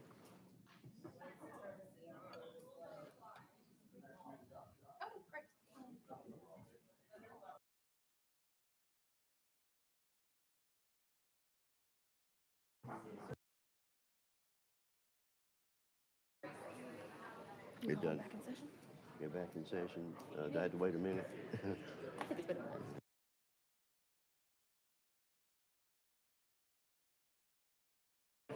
Okay, we're back in session. We're back in session.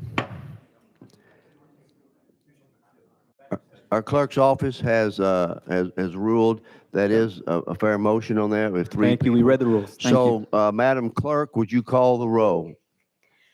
Representative Baum. Yes. Representative Baum votes aye. Representative Bolso. Aye. Representative Bolso votes aye. Representative Sapicki. Aye. Representative Sapicki votes aye. Representative Butler. Aye. Representative Butler votes aye. Representative Fritz. Aye. Representative Fritz votes aye. Representative Gant. Aye. Representative Gant votes aye. Representative Gillespie. Aye. Representative Gillespie votes aye. Representative Haston. Representative Hurt. Representative Hurt votes aye. Representative Jones. For Davidson County, I vote no.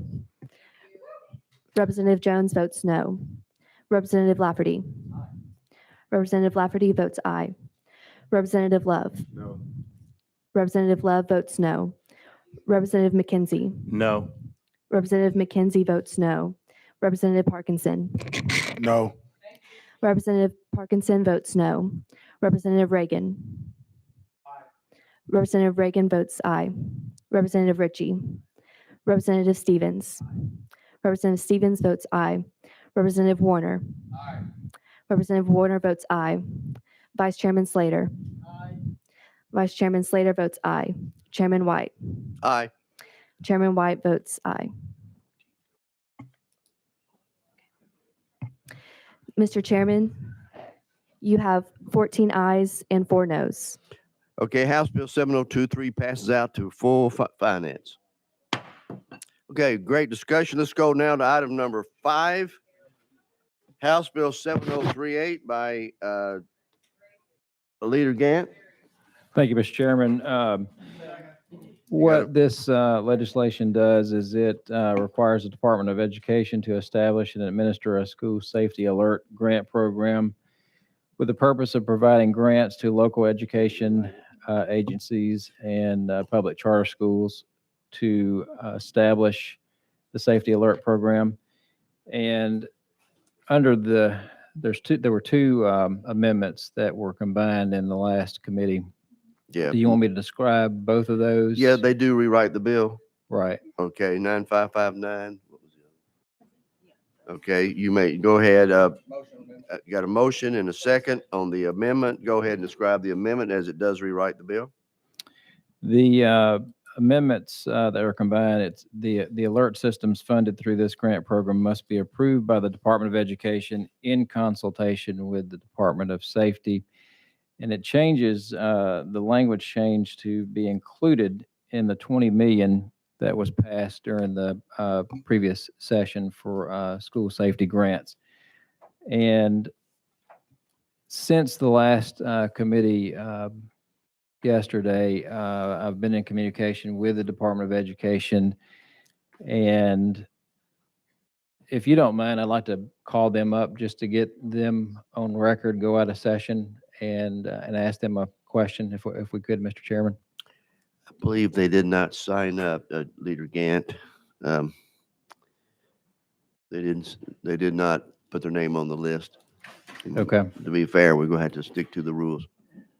Well, in the communication with them,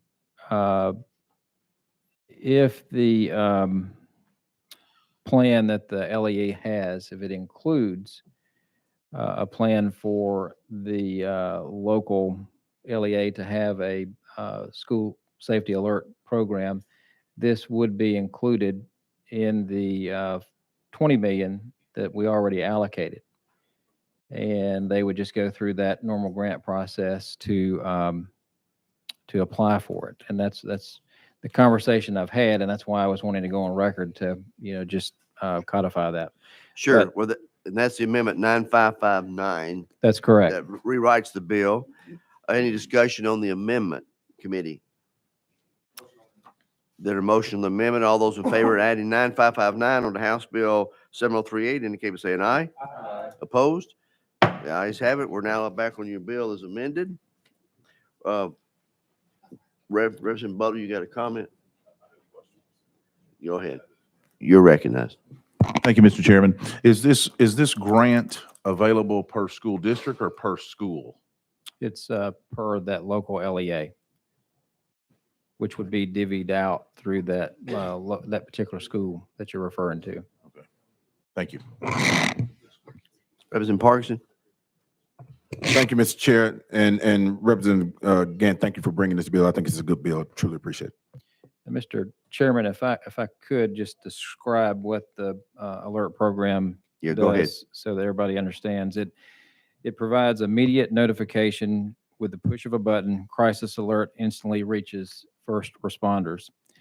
One-button activation crisis alert badges can be used for everything from medical emergencies to student altercations to a crisis to a active shooter situation.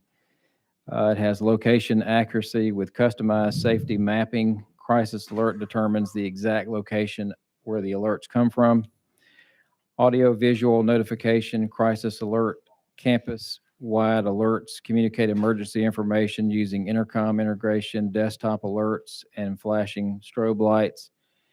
Real-time visitor locating, it enhanced visitor management enables background checks, visitor alerts, and locating any visitor anywhere on the campus while they're there.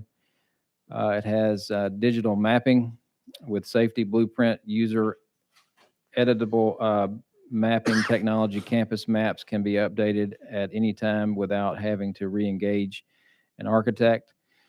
And it covers the entire campus or school grounds. And the neat thing about this is if a teacher or a faculty member pushes that button, it immediately goes out to law enforcement, notifies them. They can pull a blueprint up of the school and see exactly where that notification, what classroom that came in from. It also provides audio visual of the school hallways, the exterior of the school, so they have a good idea of what to expect as they're arriving.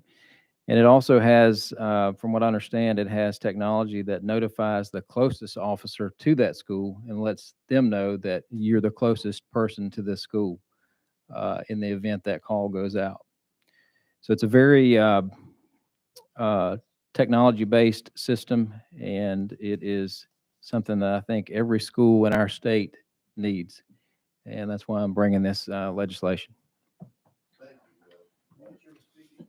Mr. Pickey, you're recognized. Thank you, Mr. Chairman. Just for clarification, under the school safety assessment, each individual school will get their own assessment to determine what their needs are, and then that's put together in LEA. So this, if each school in a school system would ask for this type of service, they could qualify to pull that grant down. That is correct, and that's through the rulemaking process that has been established. Thank you. Members, anybody else on this? We're on House Bill 7038. Any objection to the question being called? Seeing none, all those in favor of moving House Bill 738 out to GovOps, indicate by saying aye. Opposed? The ayes have it. It does move out. Thank you, Leader Gant. Moving right along, we've got a couple more. House Bill 7042 by Representative Barrett. You're recognized.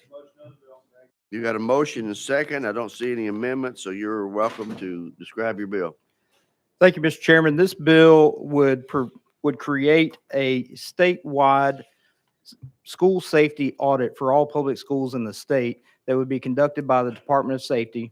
And that report would come back to this body at no more or no less than every 5 years. And what that's going to designed to do is give us an update so that we know where every school system is in the state is in relation to the policies that we're putting in place year after year after year. And so we want to make sure that if there are any blind spots with any of our LEAs across the state in all 95 counties, that we know about it so that we can start asking questions and drill down to figure out what the issues are. Thank you. Representative McKenzie. Thank you, Mr. Chair. And is the State Department on the list to speak on this one or not? Department of Safety, are they here to speak to it? Department of Safety is on the list. Could I ask some quick questions? Without objection, Department of Safety, we are out of session. If y'all will come forward and address the question that Representative McKenzie has. Thank you. And while you come on, I think it's a fairly quick question. I like the merits of getting the data. My question to you is, what's your expertise in getting this data? Have we done it before? What would a plan look like? You're Or assessment recognized. look like? You're recognized to identify yourself for the live stream. Elizabeth Stroker, Legislative Director and General Counsel for the Department of Safety. So we actually already do these audits of schools. We've been talking with the sponsor on this, and we actually do them on a rotating basis at least every 3 years, which is more often than what the bill requires.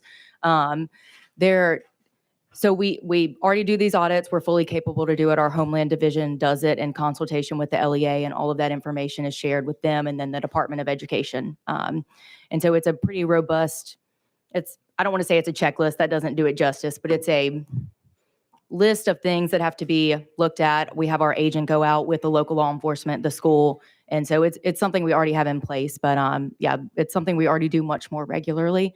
But we do have, sorry. You need to follow up? Go ahead.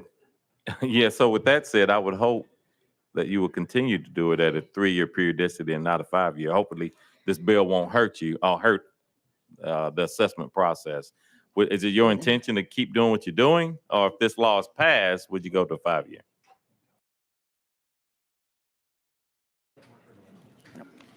Thank you. Go ahead. You're recognized. I want to be recognized first. So the law would require we do it every 5 years, so that could create some issues. We have some other concerns with the bill that we've been expressing with the sponsor and trying to work through those that we haven't fully fixed yet. But yet that is one of them that would be a potential concern, is would we then have to increase the time from when we visit these schools to less frequently than we currently do. President Jones, while we're out of session, you have a question for Department of Safety or back on the bill? I can ask both the sponsor and the Department of Safety. I was just curious, based off of your answer to the Department of Safety, this bill seems redundant then and purposeless if you already do this. And so have you expressed your opposition, or is your position opposed to this bill or neutral on this bill? What is the position of the department? You're recognized. We are currently working with the sponsor to potentially get us to a position where we could be comfortable, but the bill before you, we are not comfortable with. Thank you. You're right. Thank you. Chairman Reagan? Thank you, Mr. Chairman. And a quick question. This bill calls for a report to the General Assembly. Do you already do that specifically on what you're doing now? You recognize. Not necessarily. So, and that's really where our concern comes from, outside of the increase to 5 years when we currently rotated at least 3 years. This would require that we report to the General Assembly an audit of every single school we do. And that is where our concern comes in, is potentially having that vulnerability or safety information out there is what we are not comfortable with. So we'd be more than happy to do a report just in generalities of anything that we may see that could be beneficial to the committee or to the General Assembly, but that's what we've been trying to work through, is making sure that sensitive information is not released out. Follow up. Thank you, Mr. Chair. So to whom do you report now? You recognize. The school security assessments right now obviously go to the schools, and then those are shared with the Department of Education, the specific ones for each individual school. Follow up. So you're not concerned that the Department of Education would let this information out, but you are concerned that the General Assembly would?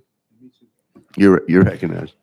We have specific laws in place that all of these records are confidential within the Department of Safety and Education.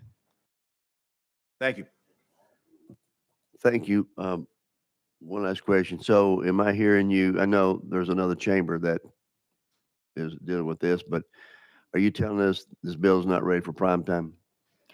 That would be the department's position, yes. Say that one more time. I'm sorry. That would be the department's position. Okay, thank you. Anyone else have a question while we're out of session? Representative Fritz? Thank you, Mr. Chairman.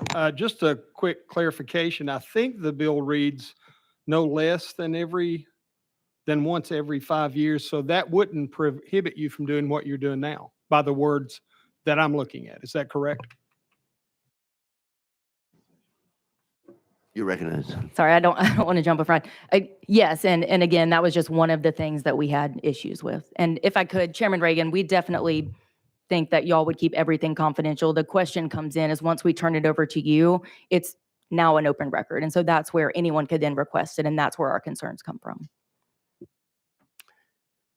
Thank you. Anyone else have a question while we're out of session of Department of Safety? Seeing none, thank y'all very much. We are now back in session. We're on House Bill 7042. Any more questions, comments for the sponsor? Representative Jones? Thank you, Mr. Chair. To the sponsor, based off of the testimony of the Department of Safety, I think some very legitimate concerns were raised that will impact the safety of the children of Tennessee. And with those concerns raised, is it your intention to still proceed with this bill? You may follow up or respond. Yes, I've had these conversations, Representative, with Department of Safety, but I've yet to hear any issues or concerns that Department of Safety has that deters me from running this bill. Follow up. So is it not concerning to you that once these records are turned over to the General Assembly, all of our staff here and whoever requests those records, that will not impact the safety of the children of Tennessee? You recognize? No, because as the conversations I've had with Department of Safety, the first report in this, that this statute or this bill requires is not until November 1st of 2025. Again, this morning, I had a conversation with Department of Safety. I take that back. Let me back up to when this bill was in subcommittee and Department of Safety was present and spoke about the bill. We had a conversation. We agreed that there may be some areas of improvement that we could do. However, this morning, Department of Safety advised that they had all day today to file an amendment to try to get this where they would be happy with it. And they declined to do that because they didn't think the Senate was going to do anything with it. Well, I don't really care what the Senate is doing. I think this bill is good, and I think it's important for the state of Tennessee and for this General Assembly to know exactly what's going on when it is concerning school safety throughout the state of Tennessee with every single public school in the state. So therefore, I still am running it. Chairman Reagan? Mr. Chair, I have a follow-up. You have follow-up. Go ahead. Thank you. I find myself in the awkward position of being now in defense of the Department of Public Safety, which we're often adversarial. But I think that there is a legitimate concern about the sensitivity of this information. Once you turn this information over to our offices, every intern in our office, every staff member, countless people have access to this very sensitive safety information about specific plans and policies impacting the safety of our students. I think that's a legitimate concern. I hope that we will listen, in this case, to the Department of Safety and maybe perhaps table this bill, give it some more time to think through those legitimate concerns about how do we protect sensitive data. Secondly, I'll just add this last part to my colleague from Dixon. We can do as many audits as we want to see about school safety plans, but until we pass common sense gun laws, the children of Tennessee will not be safe. We can study it as many times as we want. We can look through every policy and procedure, but until we pass those common sense gun laws, nothing we can do will stop the tragedies that are impacting our communities. And so I hope that we can focus on some real solutions and not solutions that jeopardize the security and sensitivity of information that will keep our children safe in Tennessee. Okay, thank you. Let's stay on the bill. All right. Chairman Reagan, you had a comment before we... Yes, thank you, Mr. Chair. My colleague from Davidson County is apparently unaware that we in the General Assembly can access sensitive information with the Department of Children's Services, for example, without having to worry about that. I'm sure that procedures can be put in place to allow those of us who need to make the decisions concerning the funding and procedures and rules that are put in place can have access to that information without having to worry about sensitivity being violated. I would submit to you, sir, that the Department of Safety, for whom I have a great deal of respect, may have mischaracterized the idea that the General Assembly, as representatives of the people of this state, are the ones who make the decisions on behalf of their constituents. And therefore, this bill, to me, seems to be perfectly in line with a decision that we make, whatever it is, whether we choose to pass it or not. I would disagree with your reasoning, sir. Representative Bolso.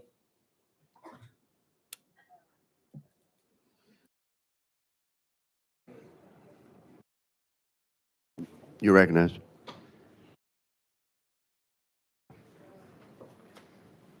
Thank you, Mr. Chairman, and thank you, Representative Barrett, for bringing this bill, which I think is excellent and which I definitely plan to support. I noticed that in the bill, the first audit is not actually due until November 1 of 2025. which obviously is more than 15 months away from where we are right now.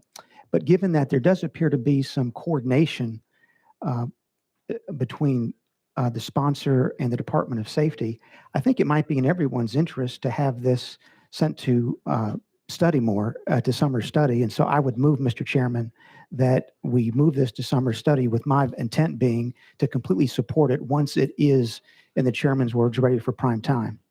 Second. Thank you. That is a proper motion. The motion has been seconded. Is there any discussion on the motion? You got to have three hands. There's one, two. I say we do have three hands. So let's make sure we know how we're voting. The motion has been made to send it to a summer study. So you vote aye if you prefer to send it to a summer study. If you don't, then you would vote no. Madam Clerk, call the roll.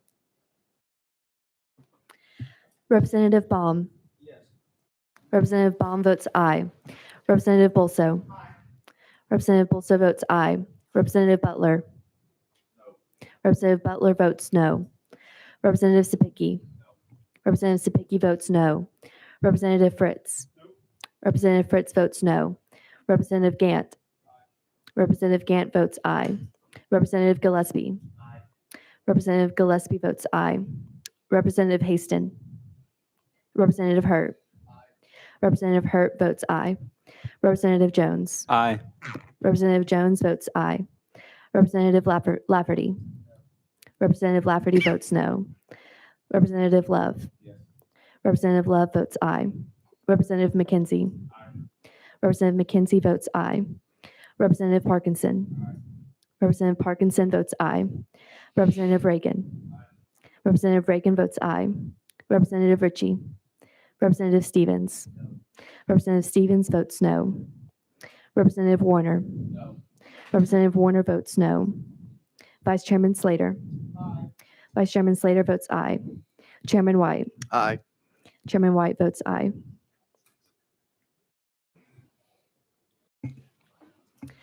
Mr. Chairman, you have 12 ayes and 6 noes. Thank you. The motion carries. It goes to summer study. Thank you, Mr. Chairman. House Bill 7042, summer study. Point Okay. of, I have a question. Go ahead.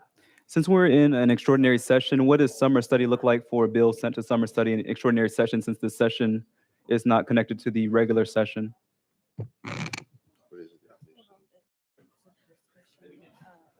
I don't believe that there is summer study for a special session.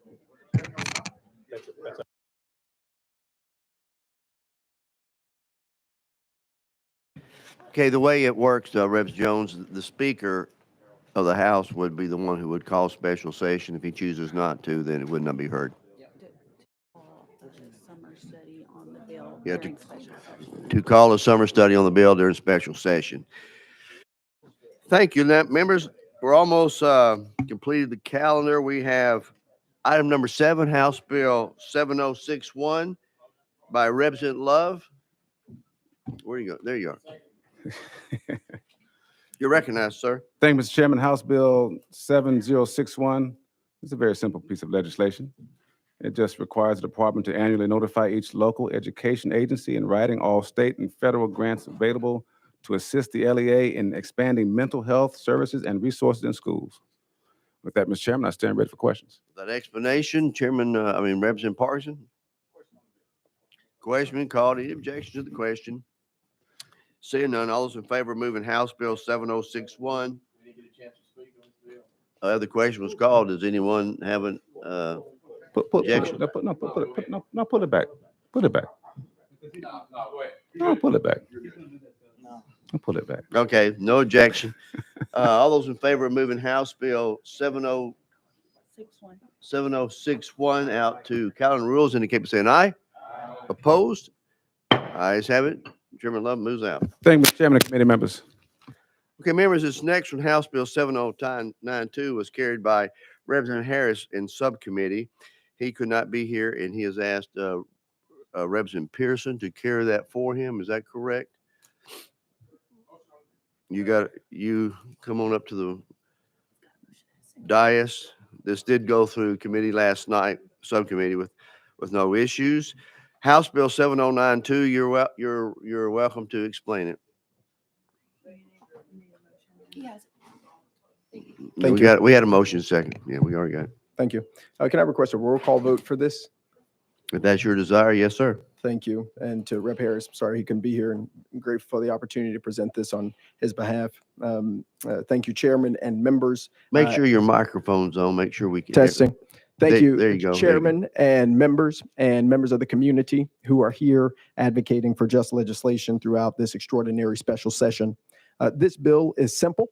It would add local law enforcement officials to the list of appointed members on each district-wide school safety team and specifies that each district-wide school safety team and building school safety team will annually review the respective school safety plan. Adding local law enforcement to the actual planning of the school safety plan proactively helps in the event of school emergencies and school incidences, as law enforcement will have school layouts, firsthand knowledge of the facility, and know what to do upon arrival.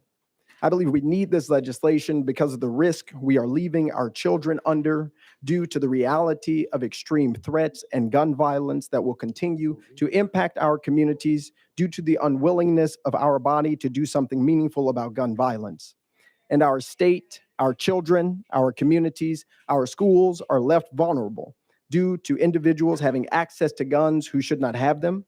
Our schools are left vulnerable because we are not implementing all safety measures possible to prevent guns from coming to schoolhouse doors in the first place.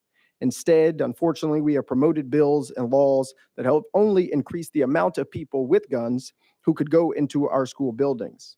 While I, like many, came to special session with high hopes that our House would do everything possible to help our children and our communities, we have witnessed nothing more than our body, unfortunately, cowering down to the NRA and TFA, and the shackling of our citizenry with rules like banning Yes, sir. signs and committee rooms and Representative Pearson, firearms. stay on the bill. Stay on the bill, please. Thank you. This bill mandates that law enforcement be part of district-wide planning efforts for emergencies and the tragedies that will happen in our community.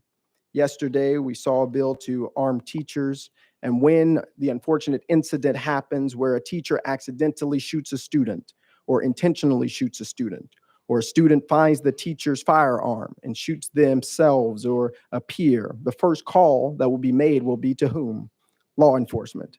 However, current law does not mention them as part of the safety planning for district level, district-wide school safety teams. The law and code that we will be amending, and I'll read it so that others who are watching and those who are here will understand it. It is 2021 Tennessee Code, Title 49, Chapter 6, Part 8, Section 49-6-806.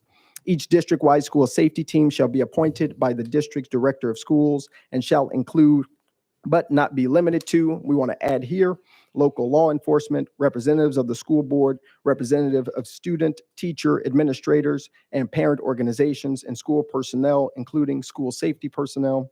Each building level school safety team shall be appointed by the building principal in accordance with the regulations and guidelines prescribed by the district's director of schools. Such building level teams shall include but not be limited to representatives of teachers, administration, parent organizations, school safety SROs, as well as community members, possibly law enforcement, local ambulance, and other emergency response agencies, and other representatives as the district director of schools deems appropriate. If you go to the bill and to section 49-6-804, safety plans and security systems, each LEA, to the extent possible, each public charter school shall adopt a comprehensive district-wide school safety plan and building level school safety plans regarding crisis intervention, emergency response, and emergency management. The plans must be developed by a district-wide school safety team and a building level school safety team established pursuant to this part and must follow the template provided by the state level safety team. That state level safety team came through the SAVE Act that was passed. Each district-wide school safety team and building level school safety team shall consider including in the district-wide school safety plan or building level school safety plan the implementation of a mobile panic alert system that is capable of connecting diverse emergency services technologies to ensure real-time coordination between multiple first responder agencies that integrates with local public safety, answering point infrastructure to transmit 911 calls and mobile activations. An LEA or public charter school having only one school building shall develop a building-level school safety plan, which must also fulfill all requirements for the development of a district-wide plan. The part of the legislation that we'll be changing here is the Okay, last part, cut him off. where we'll say each district-wide school safety team and each building level school safety team shall annually review the respective district-wide school safety plan or building level school safety plan. I believe we must do this because if Tennessee is going to be a place where tragedies happen, where the issue of gun violence is still the #1 killer of our children, if we continue to see parents mourning like LaVonda Thorne Henderson, parents of Evelyn Decas and William Kinney and Haley Scruggs, I believe that we need a bill like this that says we recognize the reality of gun violence in Tennessee. We Okay, I recognize, think you had us at hello, so we're okay with this, and what came through last night. Does anybody have any questions on the bill? Representative Bolso? Thank you, Mr. Chairman. This bill seeks to amend 49-6-806, which is part of the SAVE Act, the Schools Against Violence and Education Act of 2007. And under the act, which has served the state very well for the last 16 years, there is a list of individuals and groups that form part of the district safety team, and it's at the director's discretion to add other components to that list. So under the current law, under 49-6-806A, a district director can add law enforcement to a district safety team at any time that the district director wants to do that. This legislation would actually reverse the discretion that the district director has as to who participates in the district level safety team. So for that reason, Mr. Chairman, I move this move this bill to the table. You have a motion before us. There has been injection. I have three. You have three objections. So the motion is before us. Those that would like to lay it on the table, we do have a roll call vote. You're recognized. Go ahead. Thank you, Mr. Chair. My point of order is, do we get to discuss the motion? Yes, do we get to discuss the tabling motion? no, The tabling motion is non-debatable. I can go back to the sponsor Yes. for a comment, and then we move on, but just keep it. Thank you. The reality is this motion obviously should not be tabled because this issue is serious, and I would disagree with my colleague. I understand that he was reading the legislation, but specifically, he unfortunately was just reading point 2, each building level school safety team, and not point 1. But to neither here nor there, the reality is over 1,385 people die on average in our state. 12 children die every day from gun violence in America. 1 out of 10 gun deaths are from children 19 years or younger. And in our schools, it is the tragedy at Covenant, the tragedy at one of our schools here in this state that helped to precipitate this legislative session that we are in. The reality is we have to protect our children because 4.6 million children live in a home where at least one gun is kept and unlocked. We have to protect our children. And this legislation would say to those who would be the first call after another mass shooting happens, to the local law enforcement, it would say to them, if we will not do what it takes to prevent the mass shooting, at least we will bring in the voices of the people who are going to have to deal with the ramifications of it. That's what this legislation does, Chairman. That's what this legislation does, members. It says to local law enforcement, you are our first line of defense. You're who our children are going to call, and our teachers are going to call, and our parents are going to call. And we want to make sure you're a part of the planning process when the next tragedy happens because of the failure of us to act here in this legislative body. Okay, thank you. We do have a motion before us, and the motion is by Bosso. Representative Bosso made a motion to lay it on the table. A roll call vote was called for. If you want to lay it on the table, vote aye. If you don't, vote nay. Madam Clerk, call the roll. Representative Baum. Representative Baum votes no. Representative Bolso. Representative Bolso votes aye. Representative Butler. Representative Butler votes aye. Representative Sapicki. Representative Sapicki votes aye. Representative Fritz. Representative Fritz votes aye. Representative Gant. Representative Gant votes aye. Representative Gillespie. Representative Gillespie votes no. Representative Haston. Representative Hurt. Representative Hurt votes aye. Representative Jones. No. Representative Jones votes no. Representative Lafferty. Representative Lafferty votes aye. Representative Love. Representative Love votes no. Representative McKenzie. Representative McKenzie votes no. Representative Parkinson. No. Representative Parkinson votes no. Representative Reagan. Representative Reagan votes aye. Representative Ritchie. Representative Stevens. Representative Stevens votes aye. Representative Warner. Representative Warner votes aye. Vice Chairman Slater. Vice Chairman Slater votes aye. Chairman White. No. Chairman White votes no. Mr. Chairman, you have 11 ayes and 7 noes. The ayes do win. House Bill 7092 is laid on the table. Thank you, Chairman. Thank you, Thank sir. members. Okay, we have one more. We have two more? Oh, okay. Let's jump over to item 10. House Bill 7005 by Representative Bolso. We're going to let you do that, and then we'll come back to number 9. You're recognized. Thank you, Mr. Chairman. Members, this bill does just one thing. Do I have a motion second? Thank you. You may continue. Thank you, Mr. Chairman.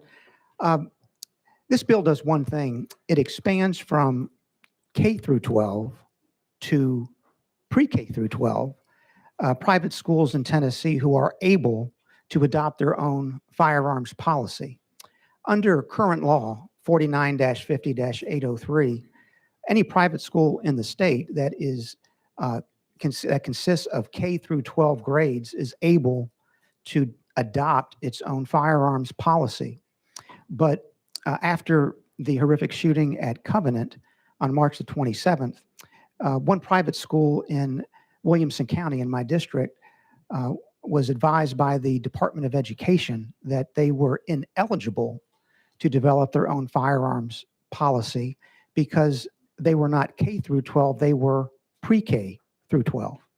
What this bill simply does is to amend 49-50-803 to provide that private schools pre-K through 12 may develop their own firearms policy. And I'll also point out, Mr. Chairman, that we have obtained an opinion from the Attorney General, General Skrmetti, that even as currently drafted, the statute is most properly interpreted to apply to schools that are pre-K through 12. So what this bill ultimately does is provide the force of law behind that opinion and provides clarity to make it crystal clear that any private school in the state, pre-K through 12, can develop its own firearms policy. And for that reason, Mr. Chairman, we urge its adoption. With that explanation, members, House Bill 705 by Representative Bolso. Any comments? Representative Jones. Thank you, Mr. Chair.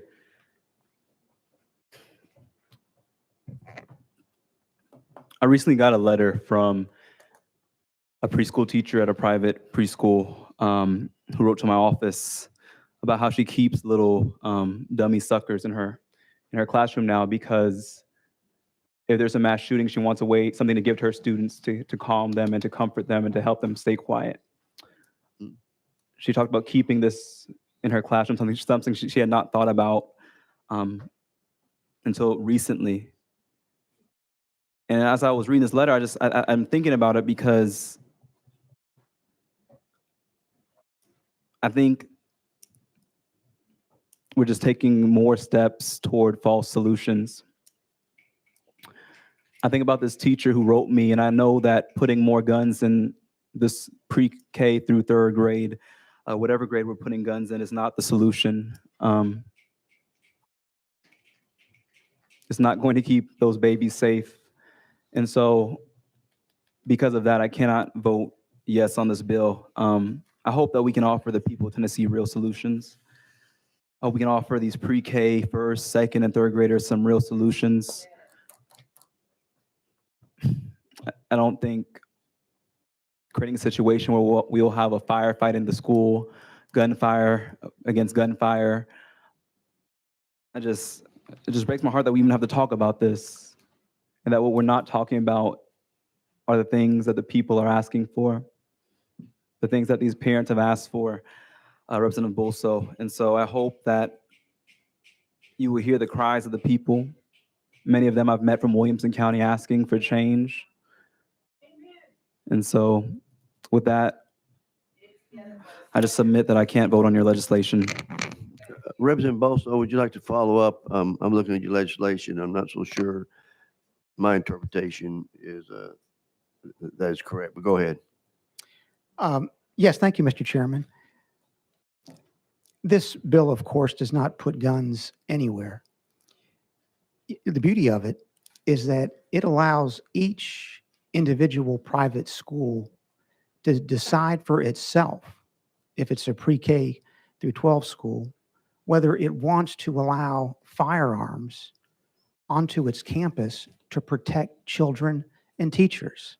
There are very reasonable people in this world who actually believe correctly that it's important to defend children and teachers with firearms so that a school is not totally disarmed. But if there were a private school that did not want to allow firearms onto its property, even under this proposed legislation, it has the ability to implement its own policy and say, no, we're going to keep this school a gun-free zone.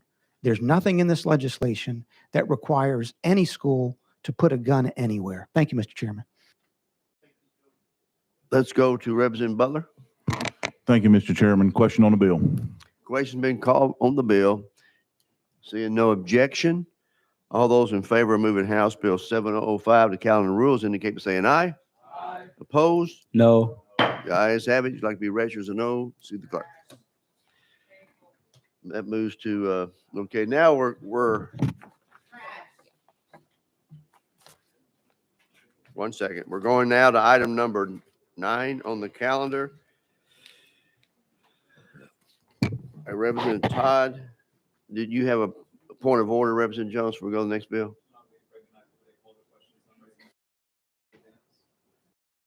We need a motion. Yeah, we haven't had anything yet.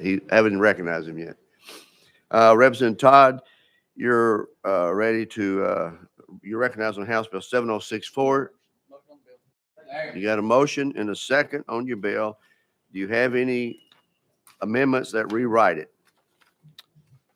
I have drafting code 9556, and I'm not sure if it's already on the bill. Sorry, currently. traveling with Okay. it, so we're okay. That's all. Okay. I will recognize the sponsor of the bill first to describe it, then we'll come back and have debate. Thank you, Mr. Chairman and the committee, and I know it's a We late got hour. you. Just put your hand up. I got you. What this bill does, it amends 3917, 1309B and C, which currently bans and bars any carrying of weapons of any kind at public school events and on public school grounds. This bill makes it possible for law-abiding, off-duty or retired police officers, active duty or retired military, as well as enhanced carry permit holders to possess or carry a handgun in all public school properties and act as a true first responder when seconds count. As it relates to private schools, federal law only allows individuals with enhanced permits to carry in private schools. Some of you may find that interesting. That was new information to a number of folks I've spoken to. And that is subject to, as has already been mentioned in the previous bill, to the policies of the individual private school. So this doesn't affect that. This doesn't change that at all.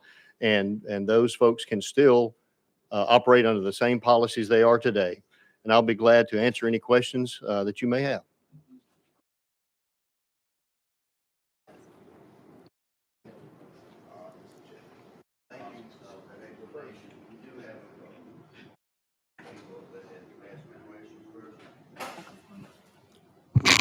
And I'm going to go and recognize some Representative Gillespie.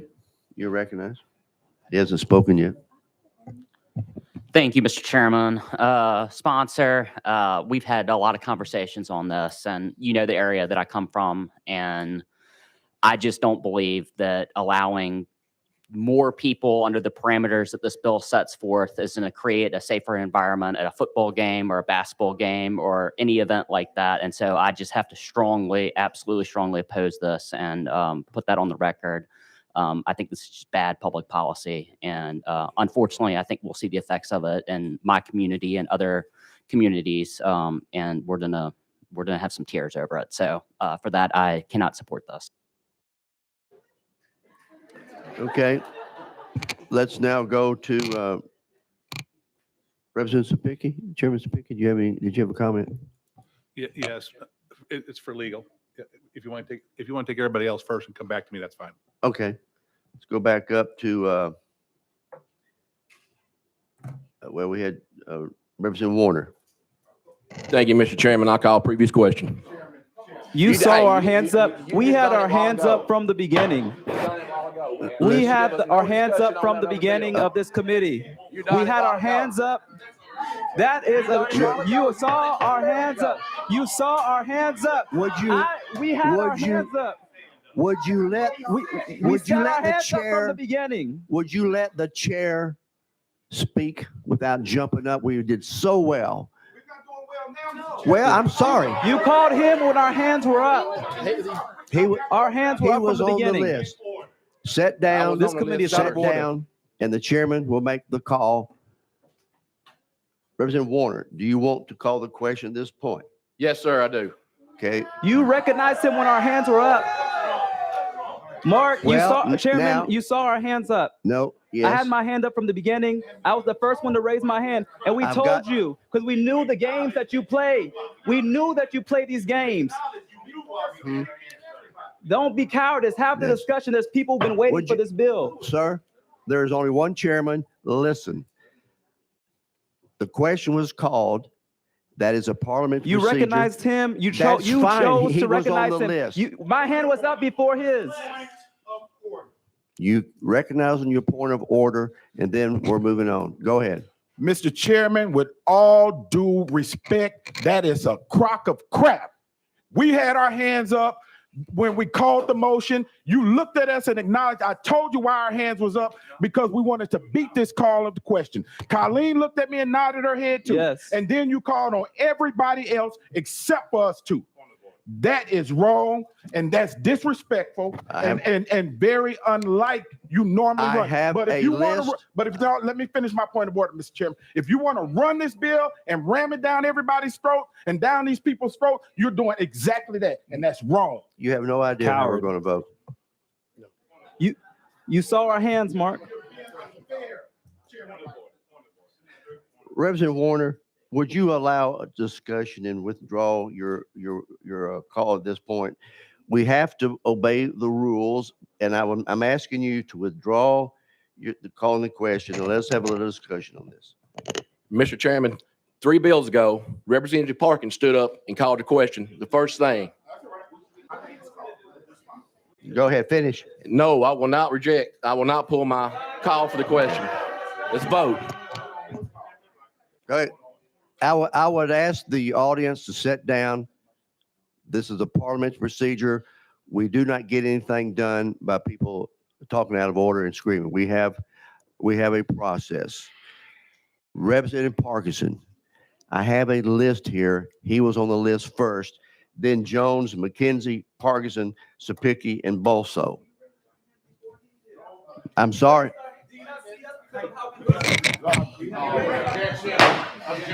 Sir, We raised our hands. I am not going to put up with that accusation. I am not. You are my colleague. You're not my boss, sir. So let's check ourselves real quick.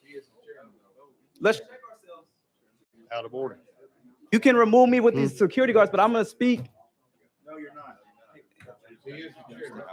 I'm stepping out. I'm not stepping out. I'm a member of this committee, so you can remove me. No, this committee is out of order. The chairman is out of order. We're in a 5-minute The people recess. of District 52 are being silenced. The people of District 2 are being silenced.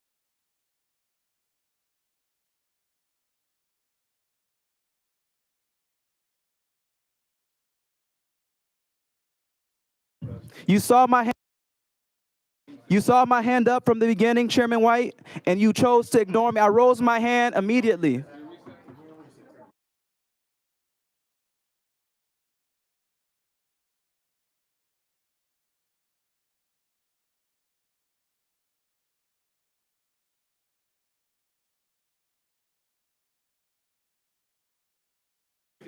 We are in recess. This,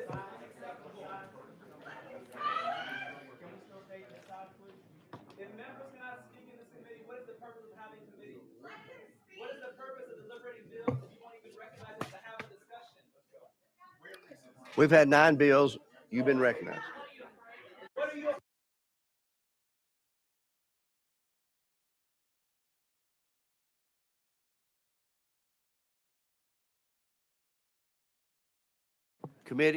Members in the audience. What happened is let me talk. We're in recess. We have been fair, this entire committee. It was called by a member. I had to recognize that member. I'm sorry that didn't think that they were first or not. Now, we could have had a vote and we could have probably settled this real easy because most people may have decided not to that's not how call it's the going to question. go. Well, No, that's not how it's going to go. You have the discretion to choose the order you call people, Chairman White. You chose to call Warner knowing that he always calls the question. Okay. You saw our hands up here. You have the discretion as chairman.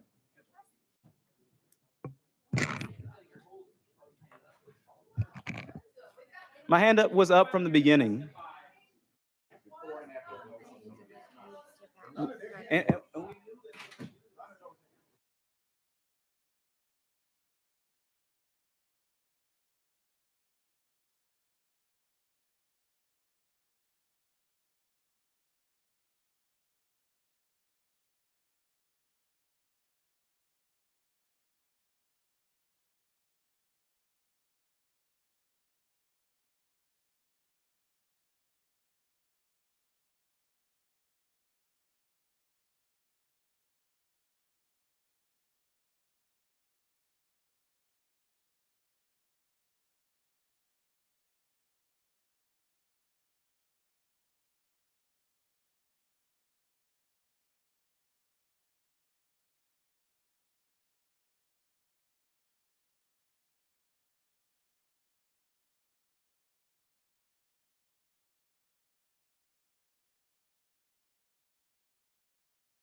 supposed to test on it.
Y'all ready? Where is everybody back in? We're now back in session. I think we can see how quick civility breaks down whenever we start shouting at each other. We've tried to have a real fair hearing. And so where we are at this point is we all want discussion, but at this point, we have a proper motion before us that I have to recognize. So what I like to, whether you agree with the vote or not, then we need to be civil with each other because these are all important issues and we're trying to deal with it. So the motion before, and once we take a vote, then here's how you vote. If you want the question called, the cutoff debate, you vote yes. If you want to keep the debate going on, you vote no. So, ready? So, Madam Clerk, would you call a roll call vote? Does every member know how you want to vote? Yes, sir. You're recognized. Thank you, Mr. Chairman. Just to clarify, a yes vote ends debate. A no vote leaves it open, and we'll continue. A no vote leaves it open. We'll continue and let us continue to engage. Thank you, Chairman. Thank you. Anybody not clear? You have a clarification question? Mackenzie? Thank you, Mr. Chair. Is it a 2/3 vote that needs, or simple majority? Simple majority. Representative Parson? Thank you, Mr. Chair. I'm trying to remember when the roll call vote was requested. Was that requested? Oh, it's just requested by yourself? Okay, thank you, sir. Right. So we can have clarity. Madam Clerk, would you?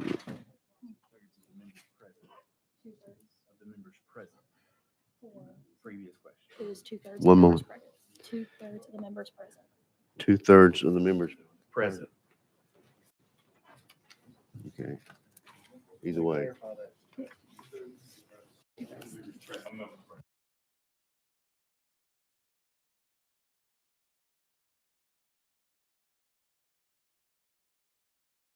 Clerk, we were notified that it takes 2/3 of the members present for it to pass one way or the other. Okay. Madam Clerk, would you call the roll? Representative Baum. No. Representative Baum votes no. Representative Bolso. Representative Bolso votes aye. Representative Butler. Representative Butler votes aye. Representative Sapicki. Representative Sapicki votes aye. Representative Fritz. Representative Fritz votes aye. Representative Gant. Representative Gant votes no. Representative Gillespie. Representative Gillespie votes no. Representative Haston. Representative Hurt. Representative Hurt votes no. Representative Jones. No. Representative Jones votes no. Representative Lafferty. Representative Lafferty votes aye. Representative Love. Representative Love votes no. Representative McKenzie. Representative McKenzie votes no. Representative Parkinson. No. Representative Parkinson votes no. Representative Reagan. Representative Reagan votes aye. Representative Ritchie. Representative Stevens. Representative Stevens votes no. Representative Warner. Representative Warner votes aye. Vice Chairman Slater. No. Vice Chairman Slater votes no. Chairman White. No. Chairman White votes no. Mr. Chairman, you have 11 noes and 7 ayes. Thank you, Madam Clerk. The noes have it. Debate continues.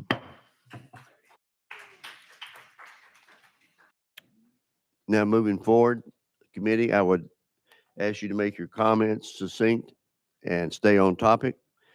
And the first person I have on the list now is Representative Jones. Thank you, Mr. Chair. Mr. Chair, in the Civil Justice Committee, we heard very passionate and vulnerable testimony about the shooting at Covenant. earlier this spring, and almost everybody in that room gathered to plead with the committee not to pass that legislation because this bill violates our oath that we take as representatives of this state to not assent or pass any legislation that is injurious to the people.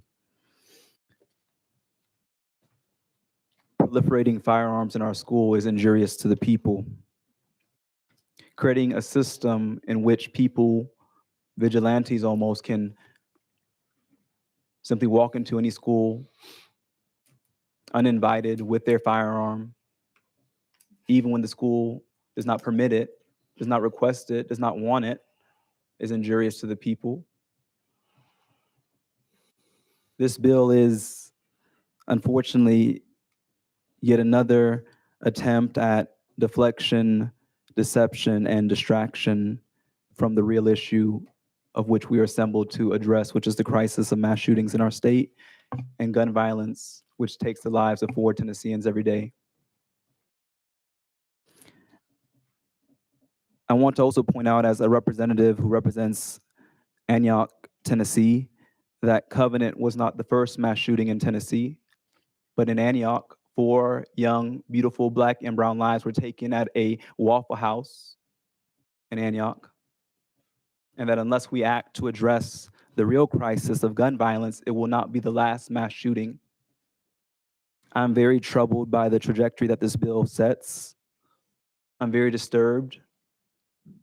And after reading through multiple emails and messages from the constituents of my district, I must vehemently oppose this legislation, which is injurious to the people of Tennessee. I hope that each of us, as we gather here, will take seriously the charge of this committee, which is to steward the futures and safety of young Tennesseans, children and kids who can't even vote yet, but who are counting on us to be examples of the type of state that will look after their safety. As I've often said, even to my dear friend and colleague from Madison County who's sponsoring this legislation, I know we have disagreements on policy and solutions, but I stand here today and I sit at this dais speaking with the recognition and hope that you'll see that I'm also fighting for your children and grandchildren to live in a Tennessee where their lives are protected. I hope that we can reconsider this legislation, that no one who has come to this Capitol today who's been impacted by gun violence, people like my constituent Shondell Brooks, whose son Akilah was killed in the Waffle House shooting, and whose oldest son just a couple months ago was also shot, but by the grace of God survived.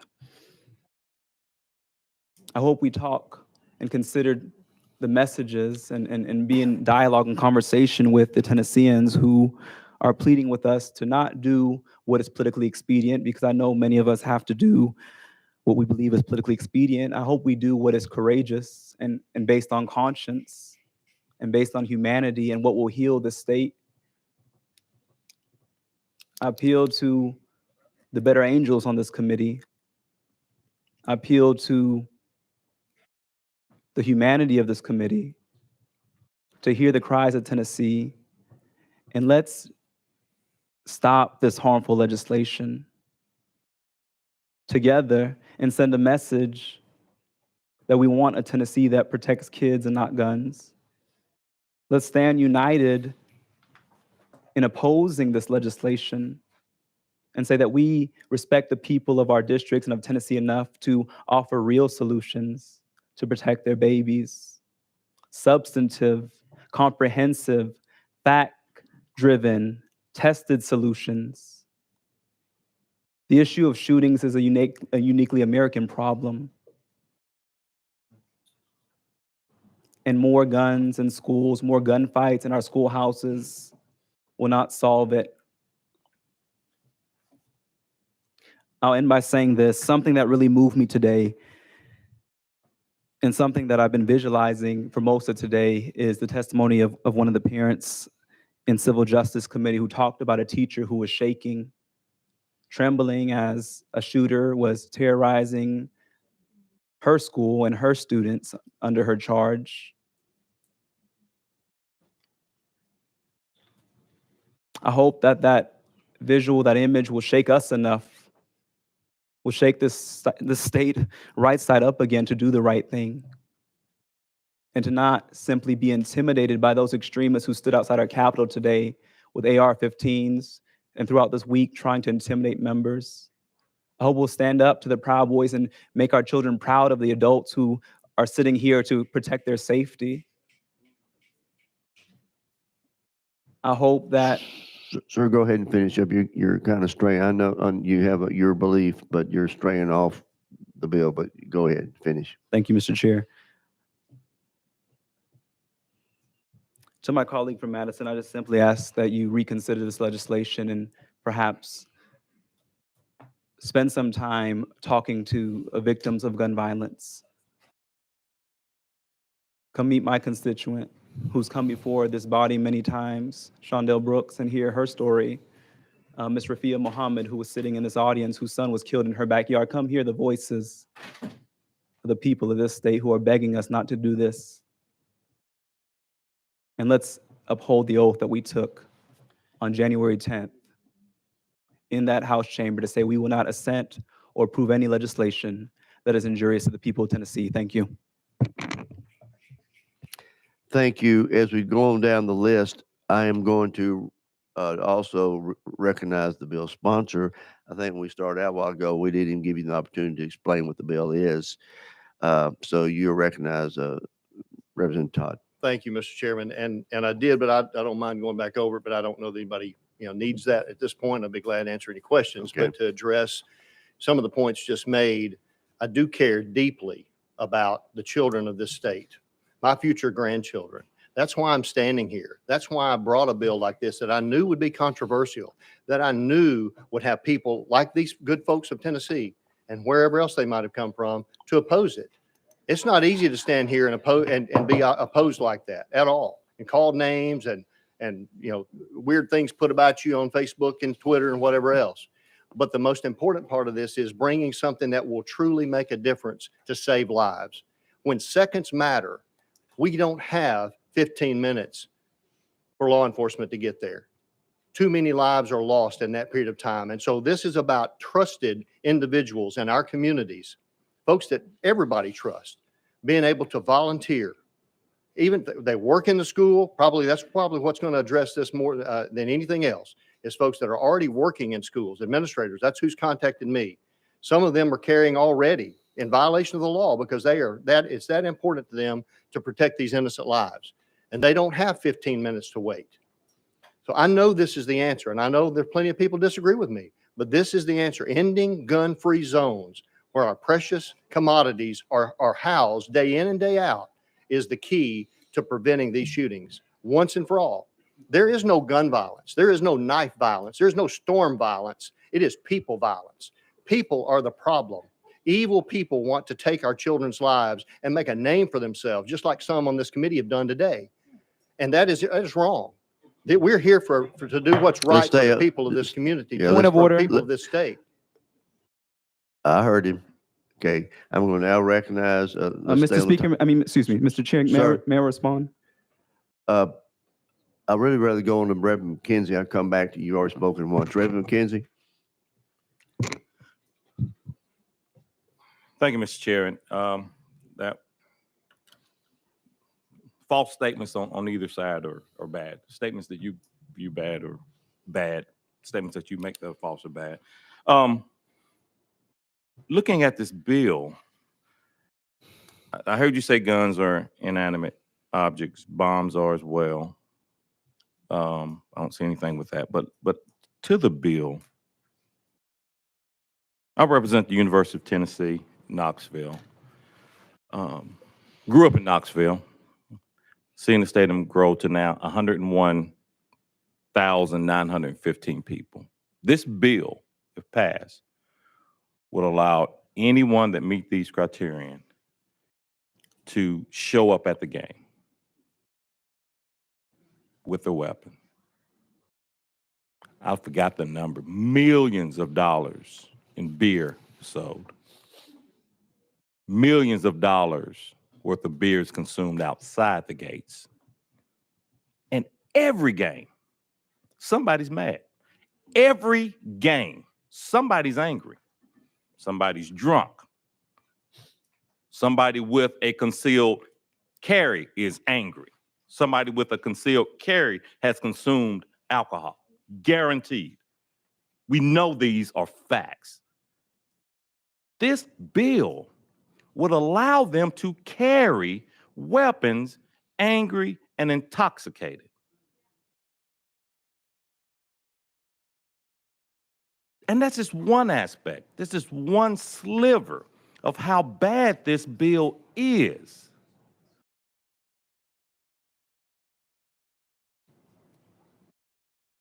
I can't fathom. I officiate high school football. Been doing it for 28 years. I've been called some of everything during my time. People are mad. Women, men, boys, and girls are extremely angry at the end of that game, if it's a hotly contested thing, or if they felt that they were somehow wrong or victimized or whatever. Sometimes we get it right, sometimes they're right. The emotions associated with that, you have to acknowledge, will go unchecked if they have immediate access to a weapon. This bill is bad. Our teachers sometimes have to have the students removed from classrooms who are their darling jewel and put in probation, put in the office or kicked out of schools. Those grandchildren you talk about, my grandchildren that exist, might have someone in and around them who's angry at someone else. And to bring a weapon, to say to your point, it's not only the evil people that carry, there's emotional people that do dumb stuff with weapons as well. You're talking about a sliver. This is a bad bill. Please consider pulling this bill and bringing something else that gets to what I think you want to get to. This isn't it. It's not even, the Wild Wild West wasn't this bad. Would you consider pulling this bill and coming back in January with something that's a bit more tone and reasonable and gets to the point that you're trying to get to? Are you addressing that question to the bill I am. sponsor? I am. Okay, you recognize Representative Todd. Thank you, Mr. Chairman. And I would ask the representative go to dashboard and pull up the actual bill we're debating because it does none of the things you just mentioned. There's not one thing in here about UT, about higher education at all. This is K through 12, pre-K through 12. That's all it addresses. He is correct. That was amended out or taken out. But you have a follow-up, Representative McKenzie. Okay, I would say that I'm looking at this bill here. Right. So even in the question to you, are you saying that the enhanced carry permit, that this bill does not allow anything in higher ed? You recognize. That is correct. It does not affect higher ed at all or private schools at all. So that was You have one more follow-up before I go to Representative Parkinson? Go for it. Representative Parkinson? Thank you, Mr. Chair. I think I heard you say that guns or firearms and bombs, I guess they're inanimate objects. Am I correct? I don't want to put words in your mouth. Your colleague mentioned bombs. I did not. Okay. This is only about Right. firearms, handguns specifically Okay. in the hands of law-abiding citizens. That's Right. all this is about. But you did say they're inanimate objects, correct? They absolutely are, just like your chair that you're sitting in. Right. Thank you for that.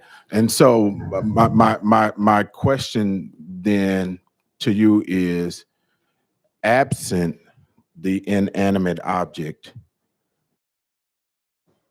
those babies would still be alive, correct? Representative Todd, you recognize. Thank you, Mr. Chairman. Absent the expansion joints in the sidewalk, there would be no tripping. Representative Parkinson, you're Thank you. recognized. Thank you. So let me phrase it another way. Had the person that murdered the babies at Covenant School not had access to an inanimate object, those babies would still be alive today. Am I correct? You recognize. Thank you, Mr. Chairman. I can't tell, I don't know this young lady, this troubled young lady that murdered these kids and these adults at all. I don't know what she was capable of with her bare hands, but people can use anything, any kind of an inanimate object as a weapon. If she hadn't had a gun, she probably would have had a car. She had a car. She probably would have driven over those kids when they went to recess. She would have found a way, without a doubt. And you can laugh all day long, but that's what people do. Where in countries where they've outlawed guns completely and the folks are left defenseless, knives are the number one killer. So it's going to be another object that they use in order to kill people. A rock was the first weapon of murder. So I haven't seen anybody on your side of the aisle bring anything banning rocks yet, but I expect that. I'm sure I planted the seed and I fully expect that. Okay. Thank you. You have a follow-up, Representative Parkinson? Yes, sir. Mr. Okay, Chair. let's respect everybody's comments. Thank you. Thank you, Mr. Chair. I just want to clarify for the record, I did not laugh, smile, smirk, not one time when he said you can laugh all you want to. So I don't know who that was directed at, but it definitely, hopefully it wasn't me. The other thing too, Mr. Chair, before I make my last comment is I want to get a roll call vote on this. If you don't mind, please raise your hand, sir. Thank you. That is a proper motion, and you had over 3 hands up, so yes. And Mr. Chair, I'm just